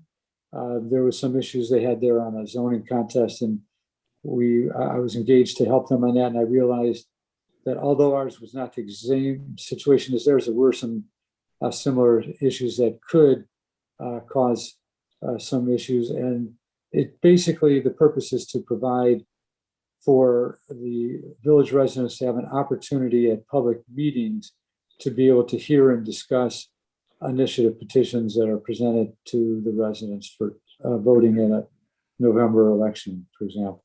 provides more transparency to voters. Give more transparency, right? Okay, let's move on. Let's do this in readings. Okay. In the middle of all that, I saw Jose Ramirez just hit a home run, and now it's 9-2. It was, as I was reading it on the screen. The next item is ordinance number 2021-36, an ordinance providing for the submission to the electors of the village of Chagrin Falls, a proposed amendment to the village charter to provide that initiative petitions to amend the planning and zoning code and/or zoning map of the village shall, without exception, be read by title at 3 consecutive meetings of council, and to make grammatical and numerical changes. That's not already in there? Yeah, that sounds like what we do. No. No. Never mind. Okay, we're good. We'll read up more. Okay. We do like to see the map 3 times though when we were to change it. At least this Yeah. council has taken that approach. What this means is that when there's an initiative petition, for example, and somebody wants it to be read only once so it can get on the ballot right away, this mandates that it has to be read 3 times, and you can't waive that. And during regular council meetings. Yeah. Correct. Which means Yeah. we can't schedule a special meeting to sneak in extra hearings. Okay. You Correct. can't do special meetings? Well, not if it says a regular. Okay. Yeah. This is one of the issues in the Solon case that went to the Supreme Court. Okay. And the law allows us to deviate from the state law by amending our charter. So that's why we did it this way. Yeah. Okay. Okay, let's go on to the next. Ordinance number 2021-37, an ordinance providing for the submission to the electors of the village of Chagrin Falls, proposed amendments to the village charter to provide for numerical references, gender neutral references, and other grammatical references, providing that council meetings can be held live or by teleconference, video conference, or similar technologies, adding to the director of finance duties, and providing for executive sessions with legal counsel, eliminating the reference to the cemetery board of trustees, and to add an oath or affirmation clause to the charter. This is another one, if I remember right, that we amended since the last meeting. Am I right on that? Yeah, well, we amended this one at the last meeting because it said in declaring an emergency. Oh, that's right. We took out that. We did that last meeting, We did the amendment. Yeah. Okay, so thanks. we're good. Can I ask a quick question on this? Yes. Sure. If we allow for virtual meetings, are we required to have virtual meetings, or we could just do them if we want to? Well, you could do them if you want to. There's also a question floating around as to whether we can preempt state law on the Sunshine Law by amending our charter to provide for these virtual meetings. I'm pretty confident that we can, but it's something that we'll talk about later. And there'll be some litigation on that early on, Okay. probably next year. Okay, thank you. Yeah. We did make a lot of changes to basically changing things to like council persons to go gender neutral on this also. I really do like telling the state that we can run our meetings virtually if we want, because I think that's the beauty of Ohio and the home rule, and I don't want to see our home rule rights be diluted. Well, and I like not getting caught waiting for the state to change a law if we decide this is something we want to do, but I don't want to be required to do anything as we know. So, okay. Right. Because And we that's don't want to be caught with a charter that says everything has to be a public meeting as defined by whatever. So This gives us the latitude to do that. Right. Next item is ordinance number 2021-38, an ordinance providing for the submission to the electors of the Village of Chagrin Falls a proposed amendment to the village charter to make gender-neutral changes, add numerical references, and provide additional grounds for removal of council persons. This enhances the easances in which we can remove people for. Right. All the fees. It's a technical legal term. Spent a lot of years studying for that phrasing. Any questions? Okay, let's leave this on readings. Okay. The next and last item is resolution number 2021-39, a resolution adopting the Chagrin Falls alternative tax budget for fiscal year 2022 and declaring an emergency. Yes. Yes. This is introduced by me and the finance committee. A couple times a year, we get wonderfully archaic things that we get to do for the state. So this is us telling the state what our property tax levy rates are. So if you would like to look at your packet, you will see that we have 2.5 for inside millage on our general fund, and then 5.5 as well. And then there's a police pension fund of 0.3 mils. So what this means is basically like about 8% of your property taxes come to the village. The rest of your property taxes, about 70 something, go to the school district, and then the remainder go to various county things like library and Tri-C and other things like that. So we get less than 8% of the property tax. So it's always fun to get to talk about that, especially when we have other things and there's other people watching our meeting. So any questions on this? But if we don't pass this, they won't give us our property taxes. So it's an important piece of legislation in that sense. I'd like to make a motion, we pass it. Okay. Second. I have a motion by Newell and a second by DiBernardo. Roll call, please. Rocky, Aye. Rogoff, Aye. Wyval, Aye. DiBernardo, Aye. Evans, Aye. Rube, Aye. Newell. Aye. The only other thing I would say is that this millage brings us about $2 million. So Correct. Oh, Aaron, go back. I think we need, that was just a move to suspend, right? oh, No, we it's don't a have to wait. resolution. This is We the don't have to wait. resolution, so we're good? We're good. Okay, We've all learned that. should, yeah. Finally. Muscle Not memory. like you, Dave. I know. It's been a long meeting. I feel like we have done very well. Thank you very much. Okay, I've got to scroll down now because we left everything on reading. With that, Typing as we council- go. Council committee reports. Yes, council committee reports. Let's start with admin and comp. Oh, Darren. I don't think you have a report. Okay. We're just going to come back to him. Give me just a minute. Just say no report, Darren. Admin and comp. Oh, he can't hear us. Darren, admin and comp report. Oh, I'm sorry. I just went to get, this is how long this meeting's going. Oh. I just went to get my charger. That tells you how long this meeting is going. Nothing to report this evening, but thanks for making fun of me. Arts Anytime. Okay. Arts Commission will have their next meeting in person, July 14th at 6:30 p.m. Board of Zoning Appeals. We have our next meeting on July 27th at 7:30. Wow, end of July meetings already. Cemetery Commission, I have no report. Facilities and Services. Facilities and Services met last Wednesday morning to discuss some changes to the draft legislation for temporary displays in the park. We're basically trying to craft a procedure that would be similar to applying for events, but will be applying to have a display in the park that is unattended, mostly aimed at our holiday season between November 1st and January 15th. But on some advice we received, we're amending the legislation to make rules for the non-peak season or our peak park use season, which is every other time of the year that is not when we are snow covered. So that's what we met about, and council will be receiving a draft as soon as we can hammer out what we need to do. Cool. Finance Committee, that's me. We met and the state of our finances is delightful, especially since we've decided to accept our property taxes.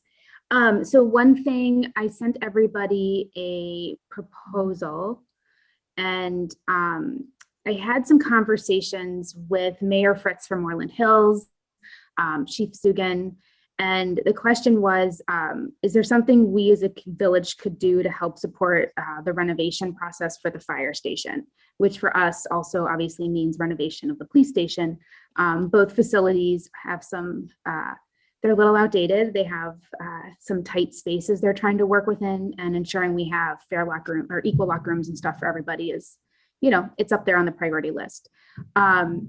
And after talking with Mayor Fritz and Chief Sugan, it seems like we might have a unique opportunity to maybe, as a municipality, provide some funding next year through our 2022 budget, along with all the other member departments or member communities of the Chagrin Valley Fire Department. The mayors seem to be receptive to this, and I wanted to get a temperature on council to see if it's something we're also interested in. Ideally, how it would look is we would probably pass an ordinance or resolution fall of this year, which would just sort of basically say, you know, we're going to commit to a dollar figure, which would be like the average of 3 years of EMS billing, somewhere around 150,000 in our 2022 budget. So by doing it in the fall and doing it early, it sort of lets us say to the administration, like, we view this as a budget priority. Let's plan around it to make sure that we have the funding available to support the fire department renovation. And then the thought is that we would have each of the communities put the money into escrow. So it would be held for the fire department when they're ready to move forward with an accepted bid. Thank you for doing this, Erin. And I'd like to say that I fully support the idea of providing some public funding towards the fire department renovation and police station. Agreed. Nice work. Great. Yeah, thank you, Aaron. Mhm. I just want to emphasize, we make every effort to get all communities to participate. The percentage that you referenced in your talk. Yeah. I don't know. I mean, are you able to say that if two holdouts come along, then the whole thing unravels, or? That, I mean, the thought is in the, well, I think it's probably going to be an ordinance. Let's just call it an ordinance for clarity's sake. It could be a resolution. We'll see where we get. Is that we'd put a clause in there that if someone, that either we were sort of like, you know, all in, or people could then sort of like pull out, they'd sort of have an out at that point. But it would give us, as a group of municipalities, we'd probably end up putting in about $300,000. But the crucial part of that is it's also going to help unlock for the fire department fundraising team some additional funding from donors who are like, well, are the municipalities participating? What is their skin in the game? And I guess I think that's a crucial part of the equation they may need to get across the finish line, especially given the increasing construction costs that we're all well aware of. And then finally, at some point, they're going to reach a breaking point. I don't want to see the full dollar figure come into our contract costs during a renewal. I think we have amazing service. And when you look at it on a per resident figure, like, I mean, no one beats us. Like, Chagrin Valley is like knocking it out of the park there. And so I think something like this sort of helps keep those long-term costs controlled, which, I mean, right now we see what, a 3% annual increase or something. It's very well controlled. So When's our contract up? Is it 2 years? Frank, you probably know that off the top of your head. And the next year, I believe. Okay. End of next year. Wow. Exactly. It happens let's fast. talk about timing. Somebody else say it? I heard. Wow. Yeah. Bill, you're muted. Be I nice think to us. a more relevant Always. measure would be looking at the population of the fire department service area and the geographic spread. It's roughly comparable to Solon. And you look at what Solon's paying for fire and EMS versus what we're paying, and it's a fraction of the cost, and the service is comparable. We're meeting all of the goals in terms of response times set. I believe the response time, they want the response time under 8 minutes, and I believe we meet that in the entire area. And within the village itself, we're around 3 minutes or under. So, I mean, that's really probably better than you do in a hospital, other than in the ICU unit. I mean, if you've ever had to comment.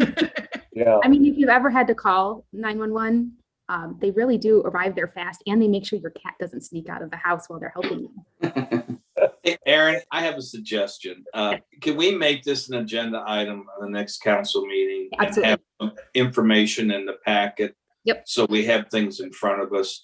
And at that time, I know you've done a lot of work on this already, but could you kind of give a list of communities that have given a positive response to this contribution? Yeah, a lot. The mayors are all sort of working this through their council. So by September, not July is next. Sorry.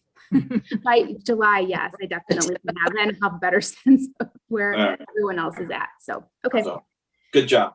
Thanks. Let's go on to the Parking Commission. No report tonight. Parks Commission. Parks Commission meets on July 7th at 8:30 in the morning. I don't know. I think it'll be in person. It will, yes. Okay, good. Nancy, are you in the coffee room? She is. Yes. Yes. In the kitchen. Yes. My internet. Never mind. My internet's been terrible. All right. That's a Drop very, it in my office, but she was very in the good coffee choice for room. this meeting. Very good choice for this meeting. Okay. Planning and Zoning Commission, Nancy, go ahead. Planning and Zoning Commission will meet on July 19th. We skipped our June meeting, no agenda items. So Okay. we'll meet July 19th. Safety Committee, Mr. Rocky. No report at this time. Shade Tree Commission.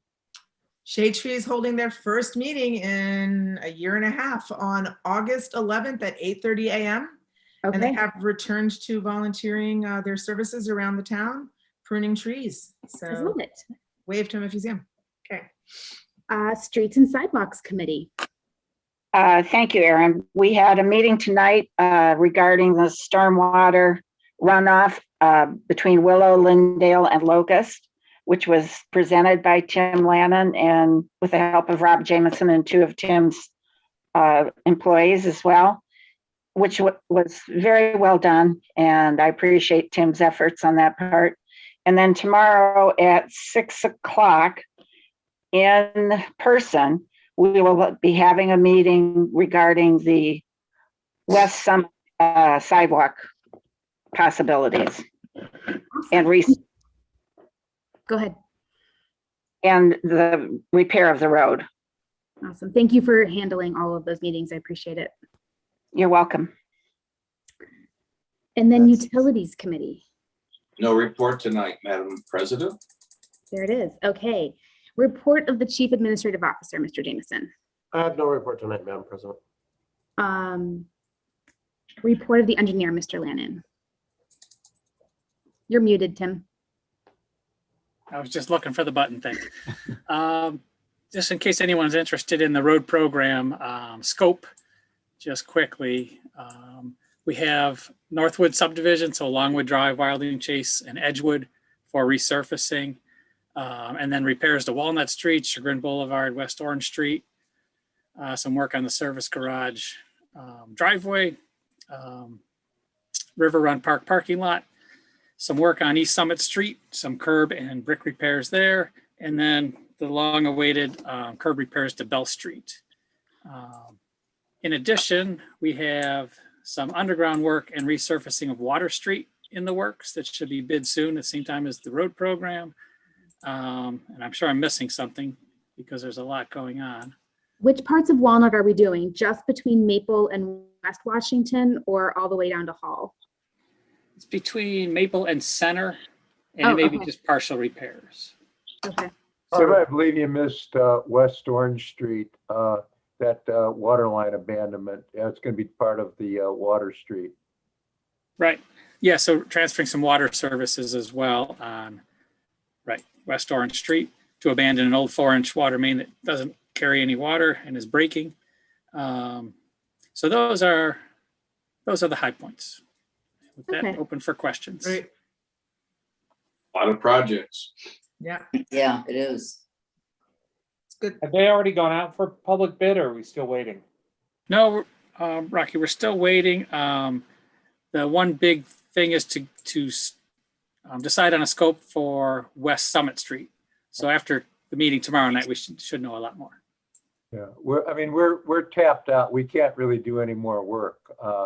We're at our scope. Even if money were unlimited, I think we're probably all we can bite off for this year. I would think so.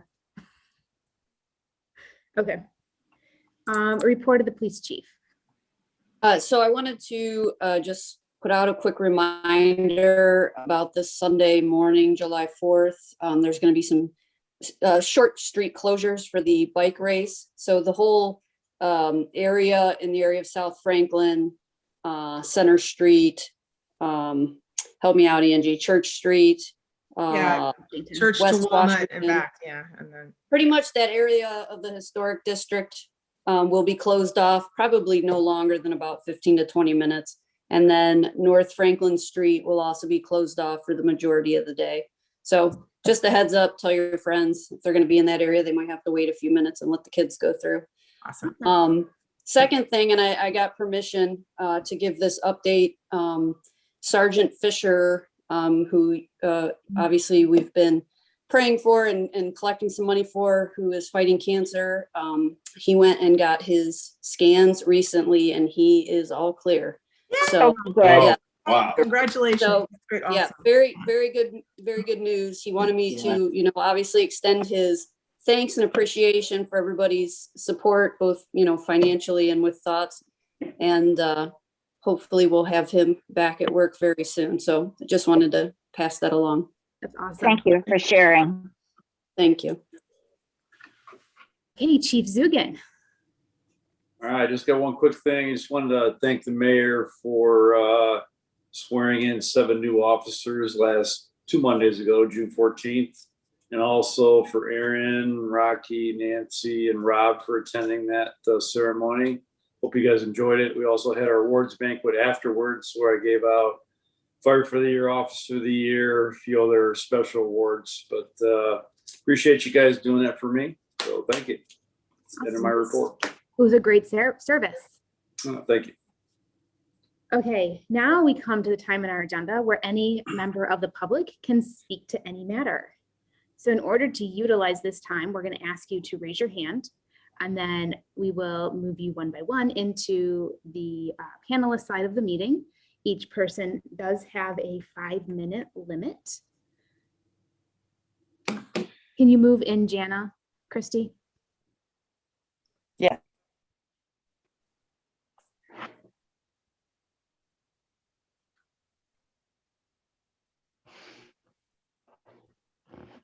This is always the fun Did part. I do it right? You did. Congratulations. Welcome to the meeting. Thank The you. other side of the meeting, I should say. Go ahead, Jana. I really listened and I enjoyed listening to the presentations on the playground. It was really exciting. And I thought all 3 candidates did a wonderful job. Obviously, well, I don't know if you know about my participation, but I'm a fan of playgrounds. And I think that for the child development, it's a great thing. My one concern is that it doesn't look like the Parks Commission has been involved in this process at all. The playground, as it is right now, was a big improvement over the one that was there before. There was no money at the time for anything that wasn't essential, and the Parks Commission worked really hard. Now, we only got $25,000, but look what we produced with $25,000. It was a vast improvement. And I'm concerned that the Parks Commission seems to me from the outside, has been excluded from this process. And I wanted to get your opinion on that. Well, I guess I don't feel like that's necessarily the plan. I think the Parks Commission's crucial role in this is going to be in helping through the design process. I think that's ultimately where the important part of the work really does lie. We had a small pull-out committee, I would say, that helped narrow down the number of designers. We worked with the Land Studio, who the foundation who donated the design money had a relationship with. So they helped us go from 6 really awesome designers, and then that group went down to 3. And we tried to bring in some voices from throughout the community, ensuring that we had a variety of viewpoints coming into that. My hope is that as we go into the design phasing of this, that the Parks Commission will play an active role. That's your hope or that's your plan? I mean, that's my plan. It's up to them. I mean, I assume they will want to, so. Well, Erin, I don't want to speak for them. Yeah. Of course they want to. They are insulted that they haven't been included to this point. I would have thought that they would have been brought in at the very beginning. Everything you're doing is wonderful. The presentations were great. I think the ideas are fantastic, but I'm wondering why they've been excluded up to this point. To me, they should have been included from the get-go. That's my statement. It just seems totally like, disagree with Aaron. I believe that this should have gone to the Parks Commission straight off the bat. I don't Andrew, understand. Can you let her finish why- her statement real quick? Okay. I mean, she was literally in the middle of a sentence. Go ahead, Um, Deanna, finish off. I just feel really strongly that they should have been included from the very beginning. And I guess I don't understand who's pushing this. Is it a small anonymous group of people, or is it actually a groundswell of desire? I think that it's burst out of the gate. And I think it needs to slow down and go through the proper channels. Those committees were established so that there's a trickle effect that ends up at council. And I think they've been ignored, and I think it's important to include them. And right now, I'm not objecting to anything that's been done so far as the presentations. I think it's all very exciting. But I think I feel really strongly that the Parks Commission should be included right now. That's my statement. Andrew, take it away. Oh, I totally agree with what you've said. I disagree wholeheartedly with what Aaron has said. I think that this needed to go to the Parks Commission from the committee, and that's the job of the Parks Commission to hear these things. And then the Parks Commission's job is to make a recommendation to council. So the fact that we've skipped Parks Committee with a job with a project that is solely based in a park, I think is a complete utter disregard for the way this needs to operate and the way we're supposed to operate. I take the criticism. I mean, it would be helpful to hear it earlier usually rather than at this point in the process. I will say that Nancy, who is our representative to the Parks Commission, has been on every single call. And I also think that council has the ability to set priorities.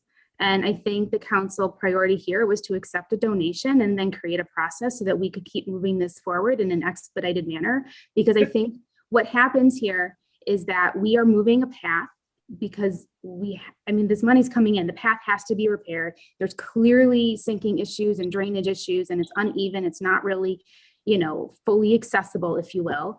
And when we move that path, that play space becomes a problem because it's not going to have the required fall spaces that you have to have. So we have to move forward. So the reason that I feel like I recognize that there is this sense that this design selection is moving quickly, but the design selection is moving quickly because we need to look at the end timeline. So if you're not aware, in spring, we have this event called Blossom, and we are not supposed to have construction in the park during Blossom. So if we want to have a play space for summer, we have to have it installed before, let's say, early May, end of April. We need to give a window there of probably about 60 days for that construction because there's significant drainage work involved. In order to get the products on site, in order to construct it, we're looking at what? We need to place orders at least by January. So we're looking at bidding out in December, which means you need 3 readings in early fall. So Aaron, that's just a deflection. That's a deflection from my original statement. There's no reason that the Parks Commission couldn't have been included in this from the very beginning. Everything you say is just true and everything is well-meaning, but it's just a deflection from my statement. I'm accepting your criticism, Jana. I accept. Well, what are you going to do about it? They're going to be involved in the design phase. Pardon me? My intention is that they're going to be involved in the design phase. They're definitely one of the key stakeholders here. What if they don't agree with that? It's a false time. She's made up the time. They should have been brought in at the very beginning with the new walkway along the river and everything. I mean, I don't understand why you haven't brought them in. And what about That's a the simple bridge? question. What if they start doing the bridge next year? Why would we want the playground in before that? Wouldn't we prefer to have it in after the bridge is done? And why are we forcing a timeline? Wow, okay. I am going to offer Well, that we don't know when the bridge is going to be done. At the earliest, we're looking at what, fall of 2023 for construction, summer of 2023? Yes. Yes. Part of your playground. I think we gotta back up a second here. We got $100,000 from the state to replace the existing walk. The existing walk is bordering on being a safety hazard. In some places, there's as much as a half, 3/4 of an inch gap between some of the bricks. Some of the edging is falling off. So we're going to proceed with that replacement of the walk, brick walk for brick walk. There's going to be no change there. What came up was it never did make a great deal of sense to have the walkway going through the playground. So we were going to straighten the walk and put it to the back of the playground. And we're going to try to get that done this fall during the winter construction season. So we didn't interfere with blossom time for a third year. So that's what sort of started this process. And as I understand it, serendipitously and independent of our plans to replace the failing brick walkway, was a foundation came forward with an offer to pay for some playground design concepts, what have you. And what it was decided to do is accept that a contribution and proceed to a design phase. I don't think there was an intention to exclude the parks from any of this planning process. It was just replacing like for like, which, you know, there's no real input from parks on that. And so that is where I think some of this got to driving. And again, with the need to have everything done before Memorial Day, the timeline just got backed up. Now, the alternative would be just to go ahead with the walk, which we do have slotted to begin in October, I believe. And again, it's just replacing brick walk with brick walk, nothing new. And that will be completed. And if you wanted to do the playground now, then you have to start it in the fall. If you don't want to do the playground now, then of course you can do it at any time. But that's really sort of how we got to where we are. Well, I'm interested. I mean, I'm very happy to hear all the ins and outs of it because I haven't been aware of that. I'm not trying to be argumentative. I just think it's past time to bring the Parks Commission in on this because they're responsible for it after it's been established. You know, we wanted to get that walkway along the river a long time ago. We just couldn't get the funding. We couldn't get it done. That we have the money to do it. It's all great. I believe some of that money that we got in the capital budget, Jana, has to be spent this year and next. And if we don't start the walkway in the fall, and we just found out we got it in the early part of this year, or late last year, if we don't start it in the fall, then we really can't complete it until next year. And if you walk that walk, it really is bad. I know it's bad. I know it's bad. I don't have any complaints about the content or the direction. I just don't understand why you're not including the Parks Commission. That's all. Can I make a suggestion? Yes. It's fishy. Let's kind of let bygones be bygones and make sure the Park Commission is involved in any future discussions and or meetings. Jim, you're speaking my mind. Thank you. Okay. Okay, thank you, Jana. Do we, Danny Reyes also has his hand up. Can we move him in, please? Doing so now.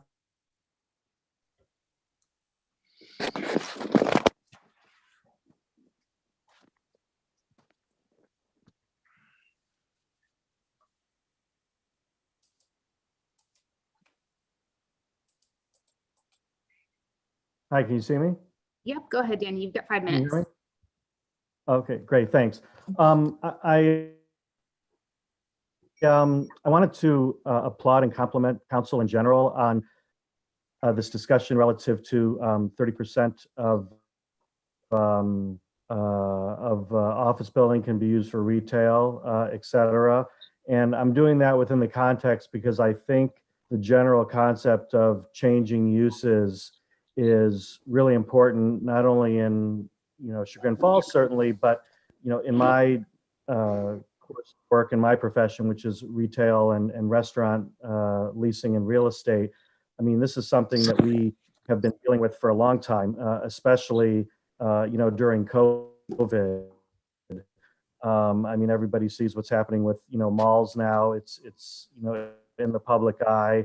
I mean, you have anchor stores that are being turned into storage facilities, are closing, are being turned into cooperative workplaces, et cetera. So, obviously this is, as retail and office changes, bodies like yourself, have to be innovative in dealing with that in the future.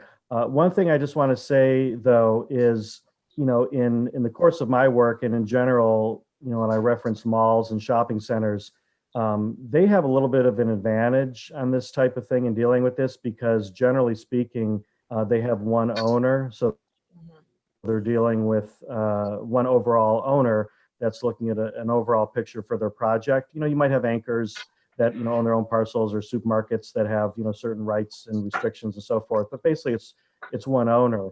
I'll tell you, you're in a tough position because if you really look at downtown Chagrin Falls and make an analogy like it's one big lifestyle center, it's a bigger version of a Crocker Park or a Legacy Village or a Pinecrest or something like that.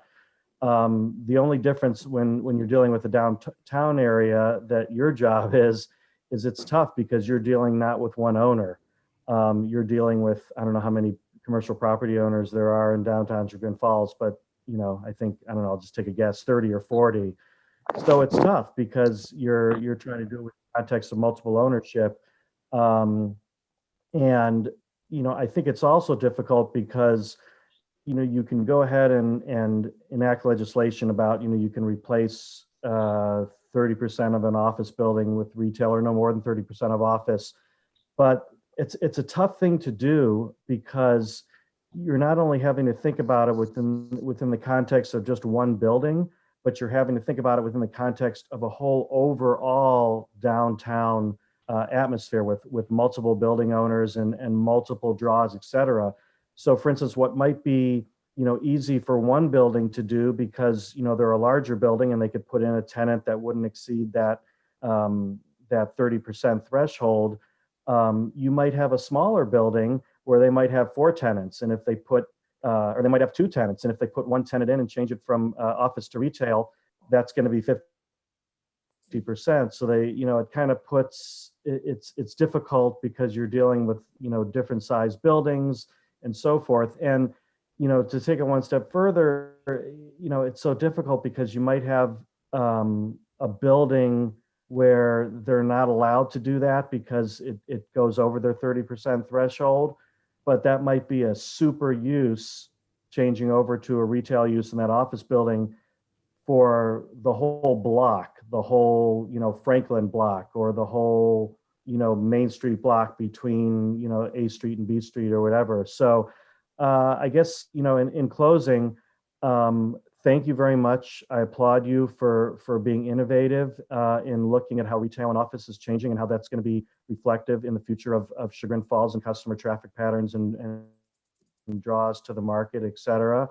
But, please, in doing so, let's look at it within the context not only of the individual building owner, but looking at downtown Chagrin Falls as a whole, and not just putting retail in office buildings, but putting office uses in what's now allowed to be retail, because I think that there's a lot of great office type uses that are going to bring. We're at our 5-minute mark. If you want to make Yeah. one comment, I would encourage you though to attend our planning and 15 zoning seconds. meetings. Where No. I would That'll encourage you. bring people to downtown Chagrin Falls just as much as retail will be. Thank you very much. I would encourage you to Thanks for attend what our you're planning doing. I and zoning appreciate meetings if you'd like to continue the conversation on that. That's Great. where our zoning Thank you. legislation starts. Jim, just Great, let me thank finish you the very sentence. much. Okay, thanks. Do we have any other members of the public who wish to speak to any matter? Okay, seeing none. Miscellaneous. The first item is selection of a designer. Could we invite the rest of the committee that helped us narrow it down? And if Anne DeKoning wants to come in as well, we'll take some of her thoughts as well. So, Of course, promoting folks now. who has any preferences on which, did anyone feel strongly towards a designer at this point? So can I ask why we're being forced to vote on this after basically just hearing the presentation? I'd like to do more background research. I'd like to go out and visit some of these sites. I'd like to speak to potential references from these architects, talk about, learn, how the design process actually worked realistically with them. We've got two that are local, but one that's really not.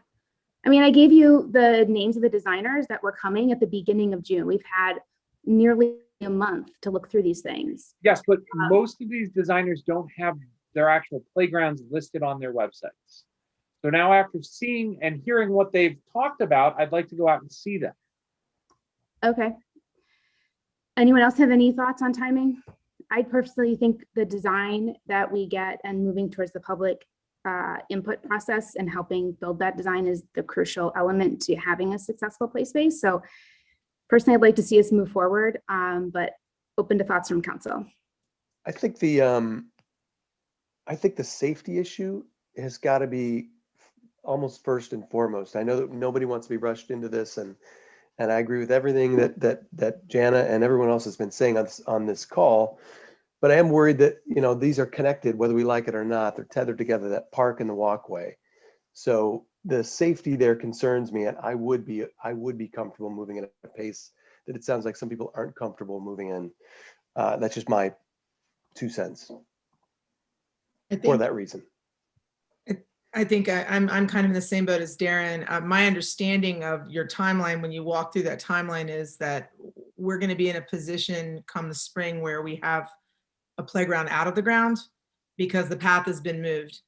And so the question is what we do then, because Riverside Park will not have a playground at that point. So I guess I understand the need for speed, although I also understand everyone's discomfort with it because it does feel like we're moving along. I guess I'm taking great comfort in the fact that everyone we have talked to has said these 3 designers are all rock stars and we can't make a bad choice. With that said, I'm leaning towards McKnight because I guess I'm very familiar with his work in the area.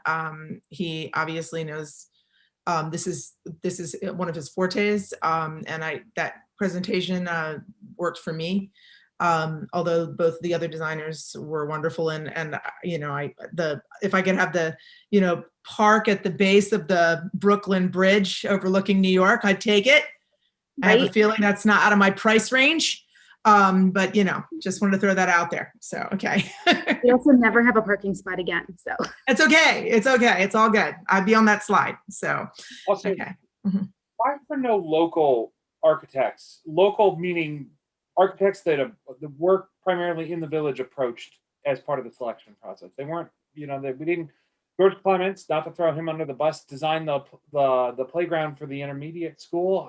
So he has, although that's not in his wheelhouse, he has done it in the past. So why didn't we have any, specifically village architects approach? I feel like we were bound by the donation agreement. I mean, that's why when we talked about the donation agreement, I asked Dale whether it was okay for us to do this, that the land studio would tell us who we had to look at. But that was my understanding, was that the land studio dictated which designers we would be interviewing. Who did you say did the intermediate school? George Clements. I thought CT did that. Craig told me that there's someone at CT designed the intermediate school, not George Clements. Yeah. I didn't know George Clements ever designed a playground. Tim? Tim's still on the call? Yeah, he's there. There he is. Okay. I don't know. You don't know. It wasn't me. He's going to pretend he can't unmute. Can't unmute. Because I did speak to George, and that is what he told me, is that he worked on the design, the architectural designs for the intermediate school playground, especially, and although the engineering portion of it is not his forte, since we are handing the engineering portion off to CT, it is an interesting, we could have approached a local architect. I mean, it would have been helpful if you told me this a month ago, because we would have included George, but like. Earlier at the end of last week. Well, you could have called me then too, so it would have been helpful to know. Because I honestly, Craig told me that someone in-house at CT designed that playground, and also Chris Woofter at the Chagrin Falls School District told me someone at CT designed the playground. So I'm not sure where the miscommunication is on the story. Maybe it was a previous iteration. So I really think you are rushing this decision-making process, and I'm trying to understand what the deadline, why we're in such a push, because all I can see is worst case scenario, we don't have a playground for a little while in Riverside Park. Like, that's worst case scenario.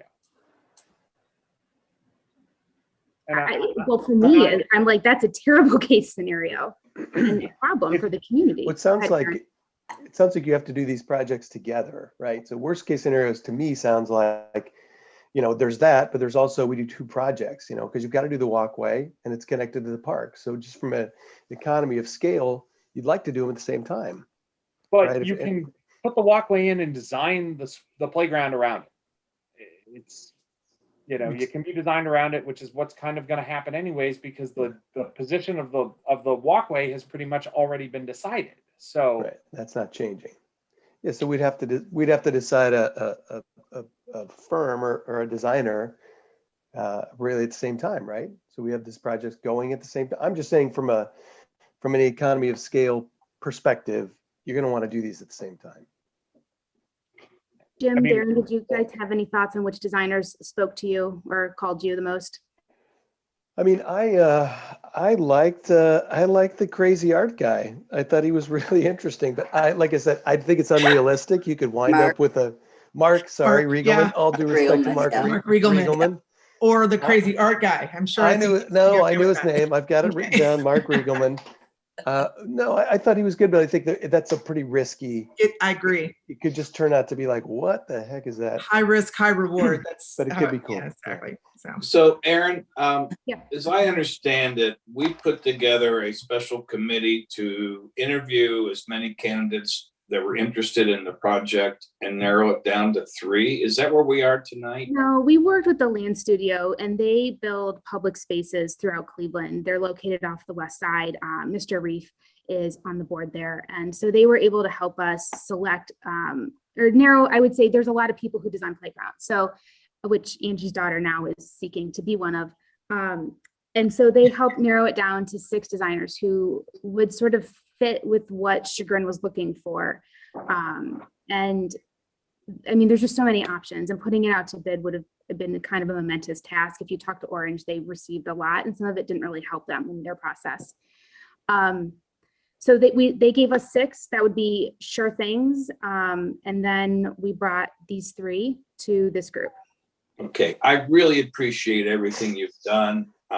Quite frankly, I'm more impressed with this project having watched these 3 interviews. That being said, I'm not comfortable choosing one over the other. If that's what you're asking us 7 people to do tonight, I just feel like I'm not able to do that because I don't know enough. They each had 20-minute presentation. They all had different ideas. I'm sorry to kind of put a pin in your balloon, but I'm just not comfortable. Okay. I'd like to say, Jim, Aaron, could I have a minute? Okay, go ahead, Jan, and then Angie, go.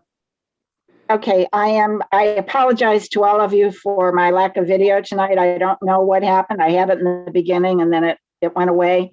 But I don't want to be against this project, but I am very has the walkway been run through the Parks Committee? Yes, it did. It absolutely did. Thank you, Nancy. I appreciate that. I was not aware. That's why I asked the question. Quite a few meetings this year, last year. I mean, that's been discussed for several years now. And That's fine. That's fine. I don't see why. I would rather have the Parks Committee interview these three people or look at this Zoom meeting and have their input before we make this decision. Okay. So this design process was driven by this donation agreement. We had, designing a playground was an issue a couple of years ago. I remember conversations on council about designing a playground and who was going to do it, and an RFP, and it just kind of fell apart because nobody was able to figure out who could design the playground. So this foundation came around. What's the name? Remind me the name of the. Pardon me? And offered to pay for a design for a playground. And so that's how this process proceeded, from the agreement with the Connor Foundation, which council approved that agreement. And part of the agreement was how the committee that was going to select the person to design the playground was going to be picked. And that agreement included 2 residents, council person, or I think facilities committee, and parks, which is why I was on it. I'm representing the Parks Commission. And I forget who else. That's that committee. That's why it was made up of that. So to say parks was excluded is incorrect. I'm the parks representative. We talked about it at the parks meeting. That was at less than a 2-hour meeting, and you I picked was 3 involved. people from I'm not finished. Thank you. I was involved in the committee. I think we met about a month ago, where we reviewed, I think, 6 or 8 different design companies. That meeting was open to the public. Anybody was welcome to join that Zoom meeting. And I was there. Okay. And that, then we narrowed it down to 3 from that committee. And those are the 3 that are presented to council tonight. I think that since the agreement was proposing this system of picking a design person for the parks, that I think that we should pick one of the 3 and move forward with it. The actual design of the park is going to be a very lengthy process, and it's going to involve lots and lots of meetings. And so everybody will be involved: Parks Committee, members of the public, council, everybody in the village. And it will be a lengthy process. So all this is picking a design person. I think, McKnight anyway is definitely local. They had the example, I think it was the last or the second last slide that they showed, that they had done Horseshoe Park. So they've done a lot of stuff in the area. They are a local company. That would be who I would select to work with us. And the process of actually designing the actual playground, which is the really important part of this whole thing, is going to take many, many meetings and lots of input from lots of people. Thank you, Nancy. Angie, go I ahead. hit the nail on the head with the problem, though. We're being expected to pick a designer after having a 20-minute conversation with each designer. We're being asked to select it, with very little, time to really think about it and go out and view these. Okay. And we're going to have to work with this designer in a very extensive amount to design this new playground. And we need to make sure that we are doing our due diligence to pick the best designer that was presented to us. Okay, thank you. Angie, go ahead. Yeah, can I make a suggestion? And I know that, what I'm wondering is if we can solve 2 problems at once. Could we ask Parks to recommend to us one of these 3 designers, and then have a delay to the next meeting where we again revisit this and pick one of these 3 designers? Is that going to throw off our entire timeline? Or I just feel like this is what I was going to say earlier to Jim, is that we're at an advantage. Aaron, Nancy, and I are at an advantage because the three of us were included as the Facilities and Services Committee as part of this design selection. So this is our second bite at the apple of looking at these designers. Everyone else here, it's the first night you've seen them. So I understand this is a very fast process. So I know that the timeline is extremely tight, but I feel like we still have to make the right choice. So could we do that? Is that possible to ask Parks? When is Parks' meeting, Nancy? July 7. So very soon. So the week after. It's too soon. Too soon. July is too soon, not the. Too soon. It's right around the corner. But then if Parks could at least, I mean, we're not bound, but they could at least weigh in and we could have some advice from them. It also gives people a week or so to look at, to catch up. I guess that puts us towards the end of July. We're picking a designer. We we could cannot get the ask them to designer come. on We can't ask the designers to come back for another presentation. No, the That's presentation not has on the been, table. the presentation has been recorded. Okay, So, but so look at we're the Zoom first round meeting. of presentations. Could I say something? Hold on one second, Ann. But also the first round of presentations was also recorded for the council to watch. Go ahead, Ann. I was going to say, I have attended all these meetings. I've heard the presentations as many times as you have. And it seems to me that I could ask the members of the Parks Commission to review this meeting tonight since it's been taped. And they will hear everything the same as you have. And then we can make a decision at at our July 7th meeting. Or at least, I feel like it would be good to get some input from the Parks Commission. It would be a larger group of people to say, at least to our council, this is who we think we would pick. And then we can still hash it out. But it would give us some guidance from a group that would be focused on this one issue. And, people can, and it gives Andrew time to go do his research. I'm happy to go slide on the slides in Hudson with you if you want. I went down there when I was down there. So, but I do realize the tight timeline. I'm just trying to find a way. Everyone's uncomfortable with the speed, but the speed is necessary. So I'm trying to reconcile those two No, things. I love the idea of letting Parks weigh in on this and giving us a recommendation, because I think that that's very valid input in this, especially because we have the asset of they went through this and designed the last, dealt with the development of the last playground. Jana is actually the one who did all the research for the playground that we have now. She spent a lot of time working with Big Toys to choose what we have now. And it was done in 2 phases. And she did a good job. Chelsea, you had your hand up too. Nope. Okay. I'm here. I'm sorry. Okay. I flipped through to get to the speaking button. I just wanted to mention, I know it sounds as though by picking a designer, we're picking a style or we're picking a design, but I think I'd like everybody to think about it as in you would pick an architect. You're picking somebody with a good reputation. And because the Land Studio brought these people to us, we know they're all reputable and can get things done in a timely manner. And I think the three candidates on the table have great reputations. It was mentioned that McKnight is local. Off the top of my head, I cannot remember where the other 2 are from, but I think knowing that these 3 designers have solid reputations, we will, I say we as in everybody involved, will have input. And designers don't create things that you don't want. It's like having an architect. You have input, you have multiple sessions in terms of creating a design.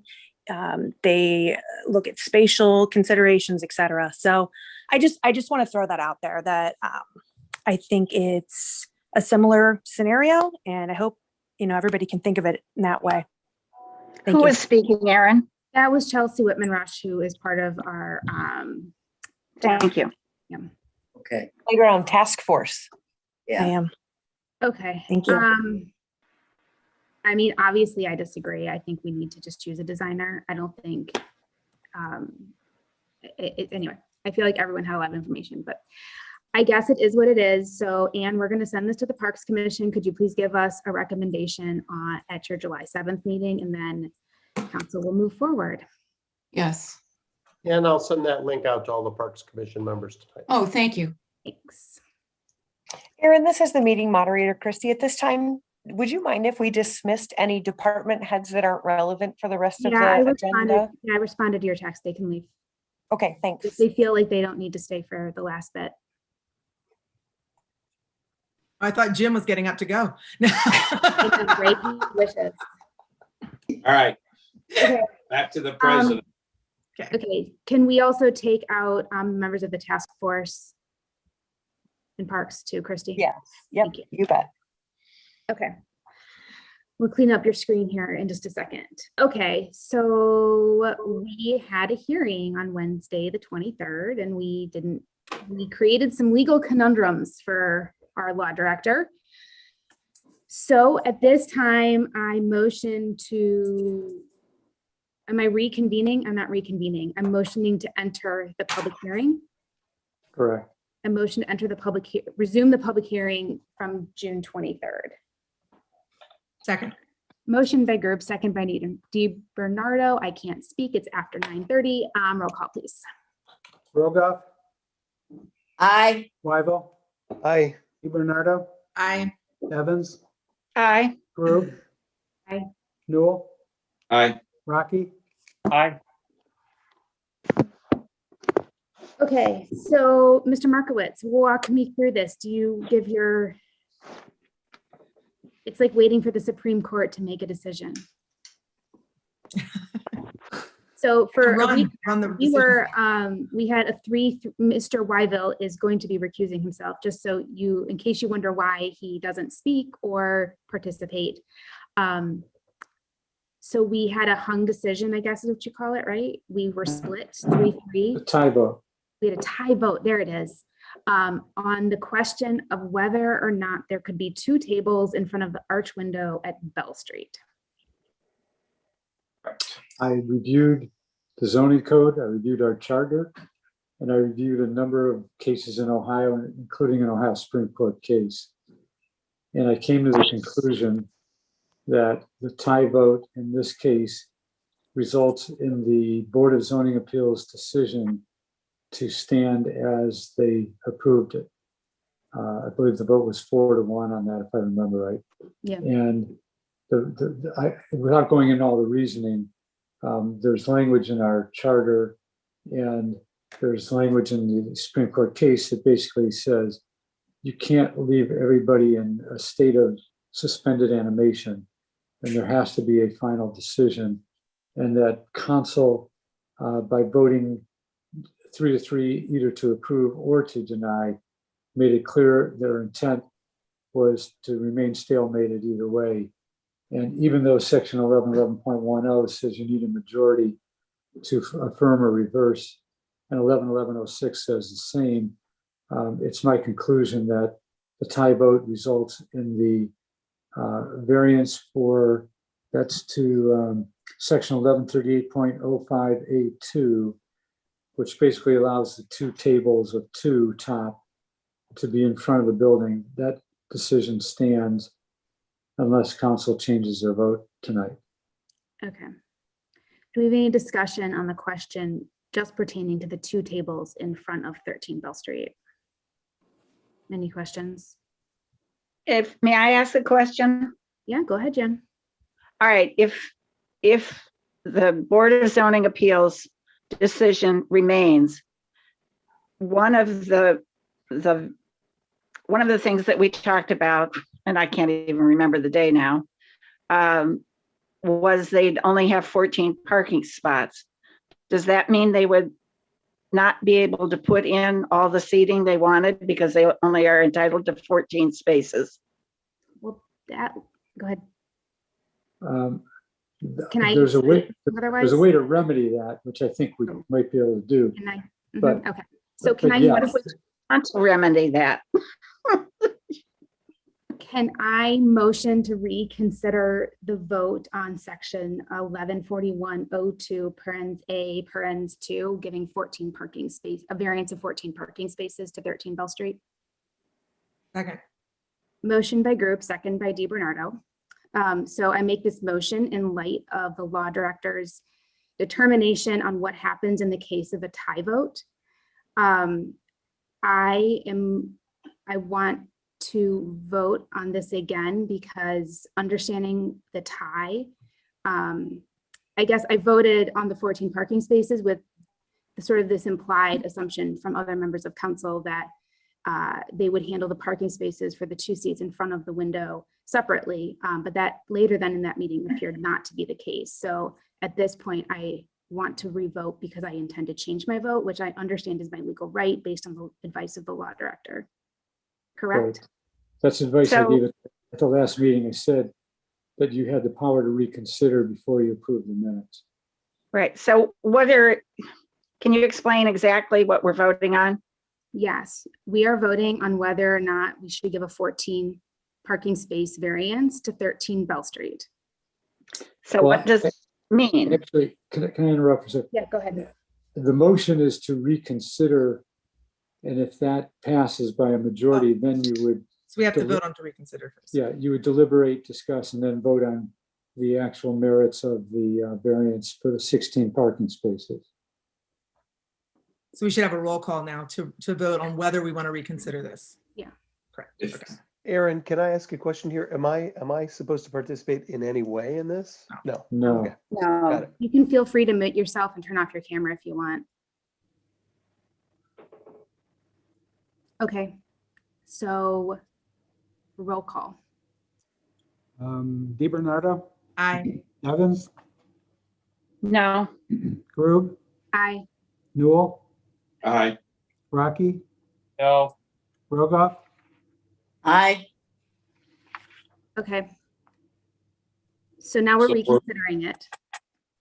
So Dale, can we've you walk me through recon- this?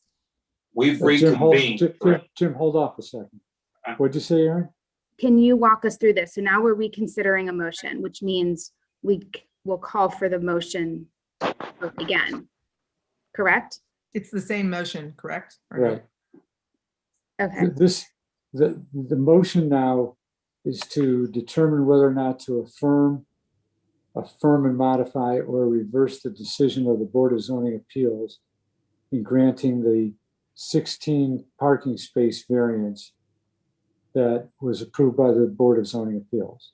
Wait, is it And 16? At the or last meeting, that vote was, I forgot the number now, but it was. we changed it to 14. We amended it to 14. Right. The vote was it 6-0? Yes. Okay, so the vote was to modify the Board of Zoning Appeals granting of the 16 spaces. You modified it to 14 and it was a unanimous vote, correct. right? So So what now the is this motion saying? So this motion now would be to determine whether or not the motion that you passed for to only allow 14 spaces, whether that should be granted or not. So let's assume for the moment that you had a majority who voted differently so that you were not allowing the 14 spaces.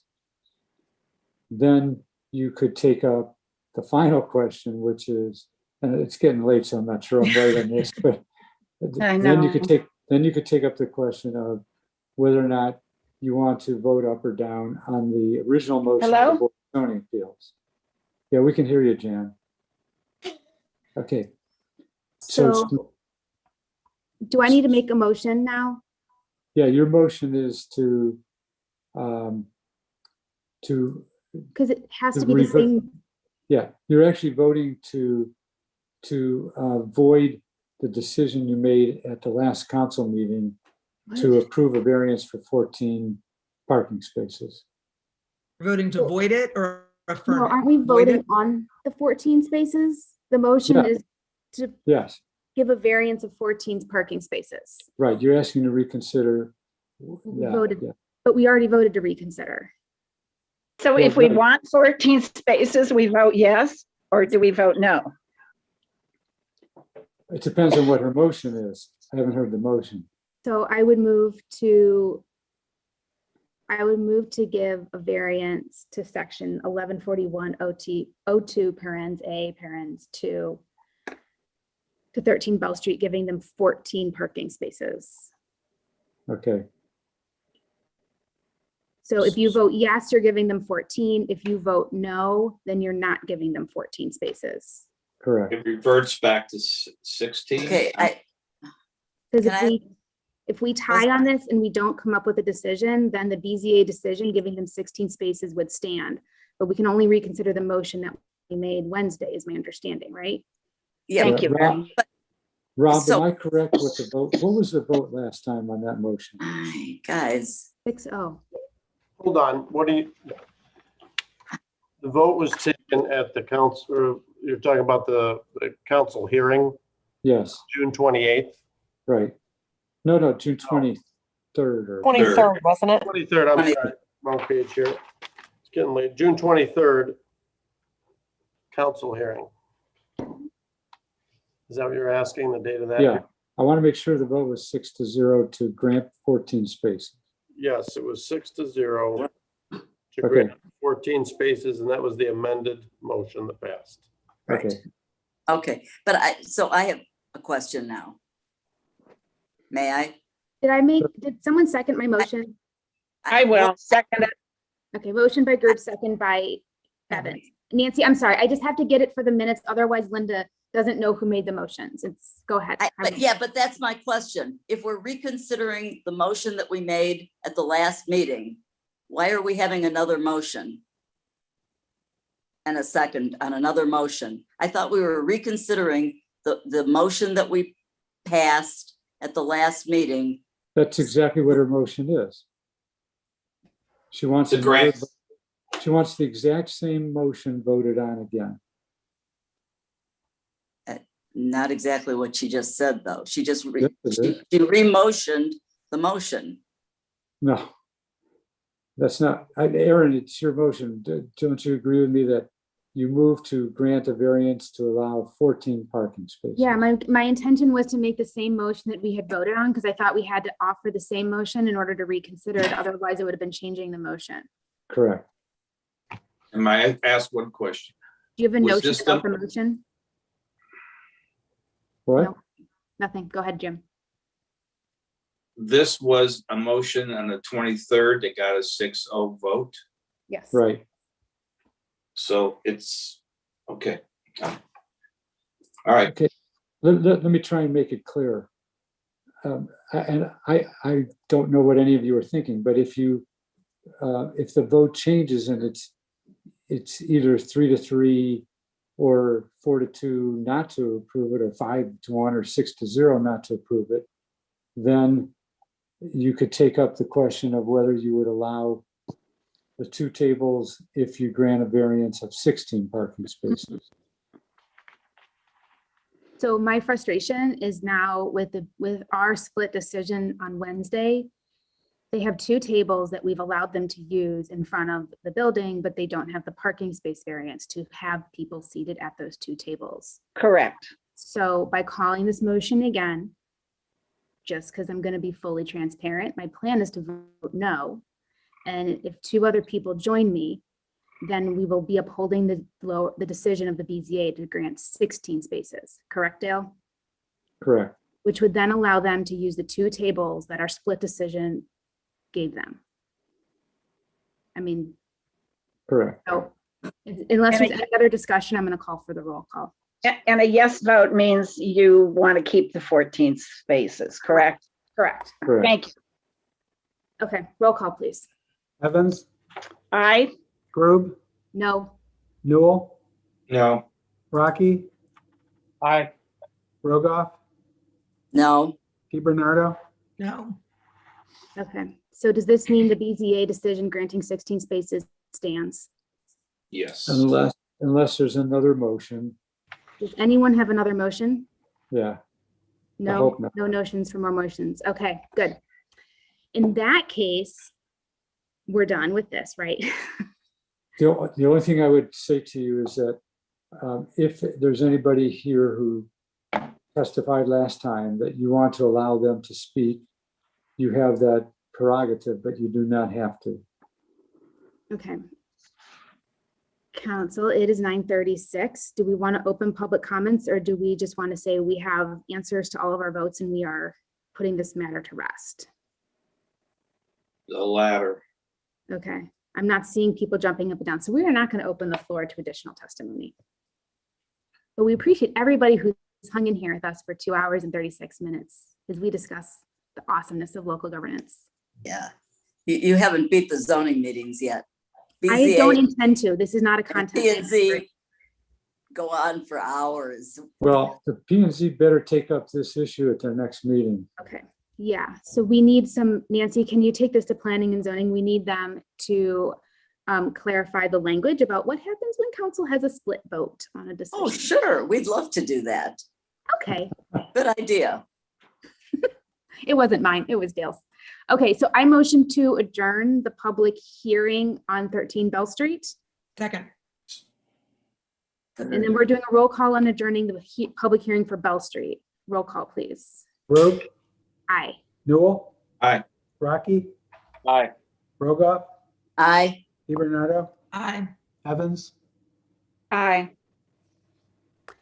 Okay, so we are back in miscellaneous.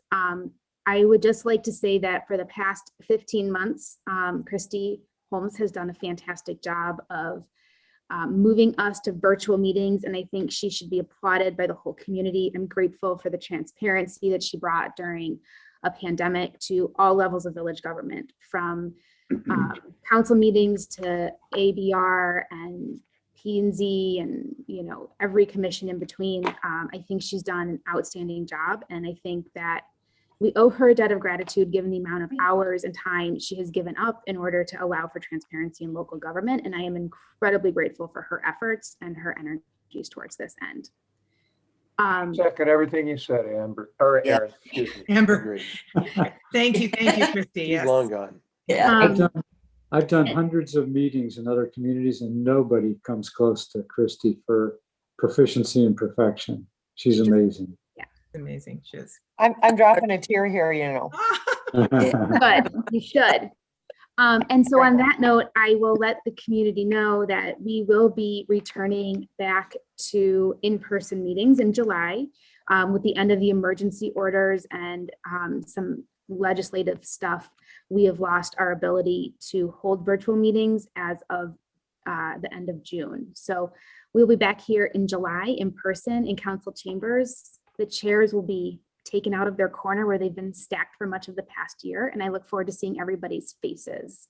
So we are working on whether or not we can still provide some YouTube streaming of council meetings, but we're, you know, that's some technical stuff we're working through. So does anyone have anything else for miscellaneous? No. Seeing that, we are adjourned at 9:39. Thanks, guys. Thank you. Good night. Good night.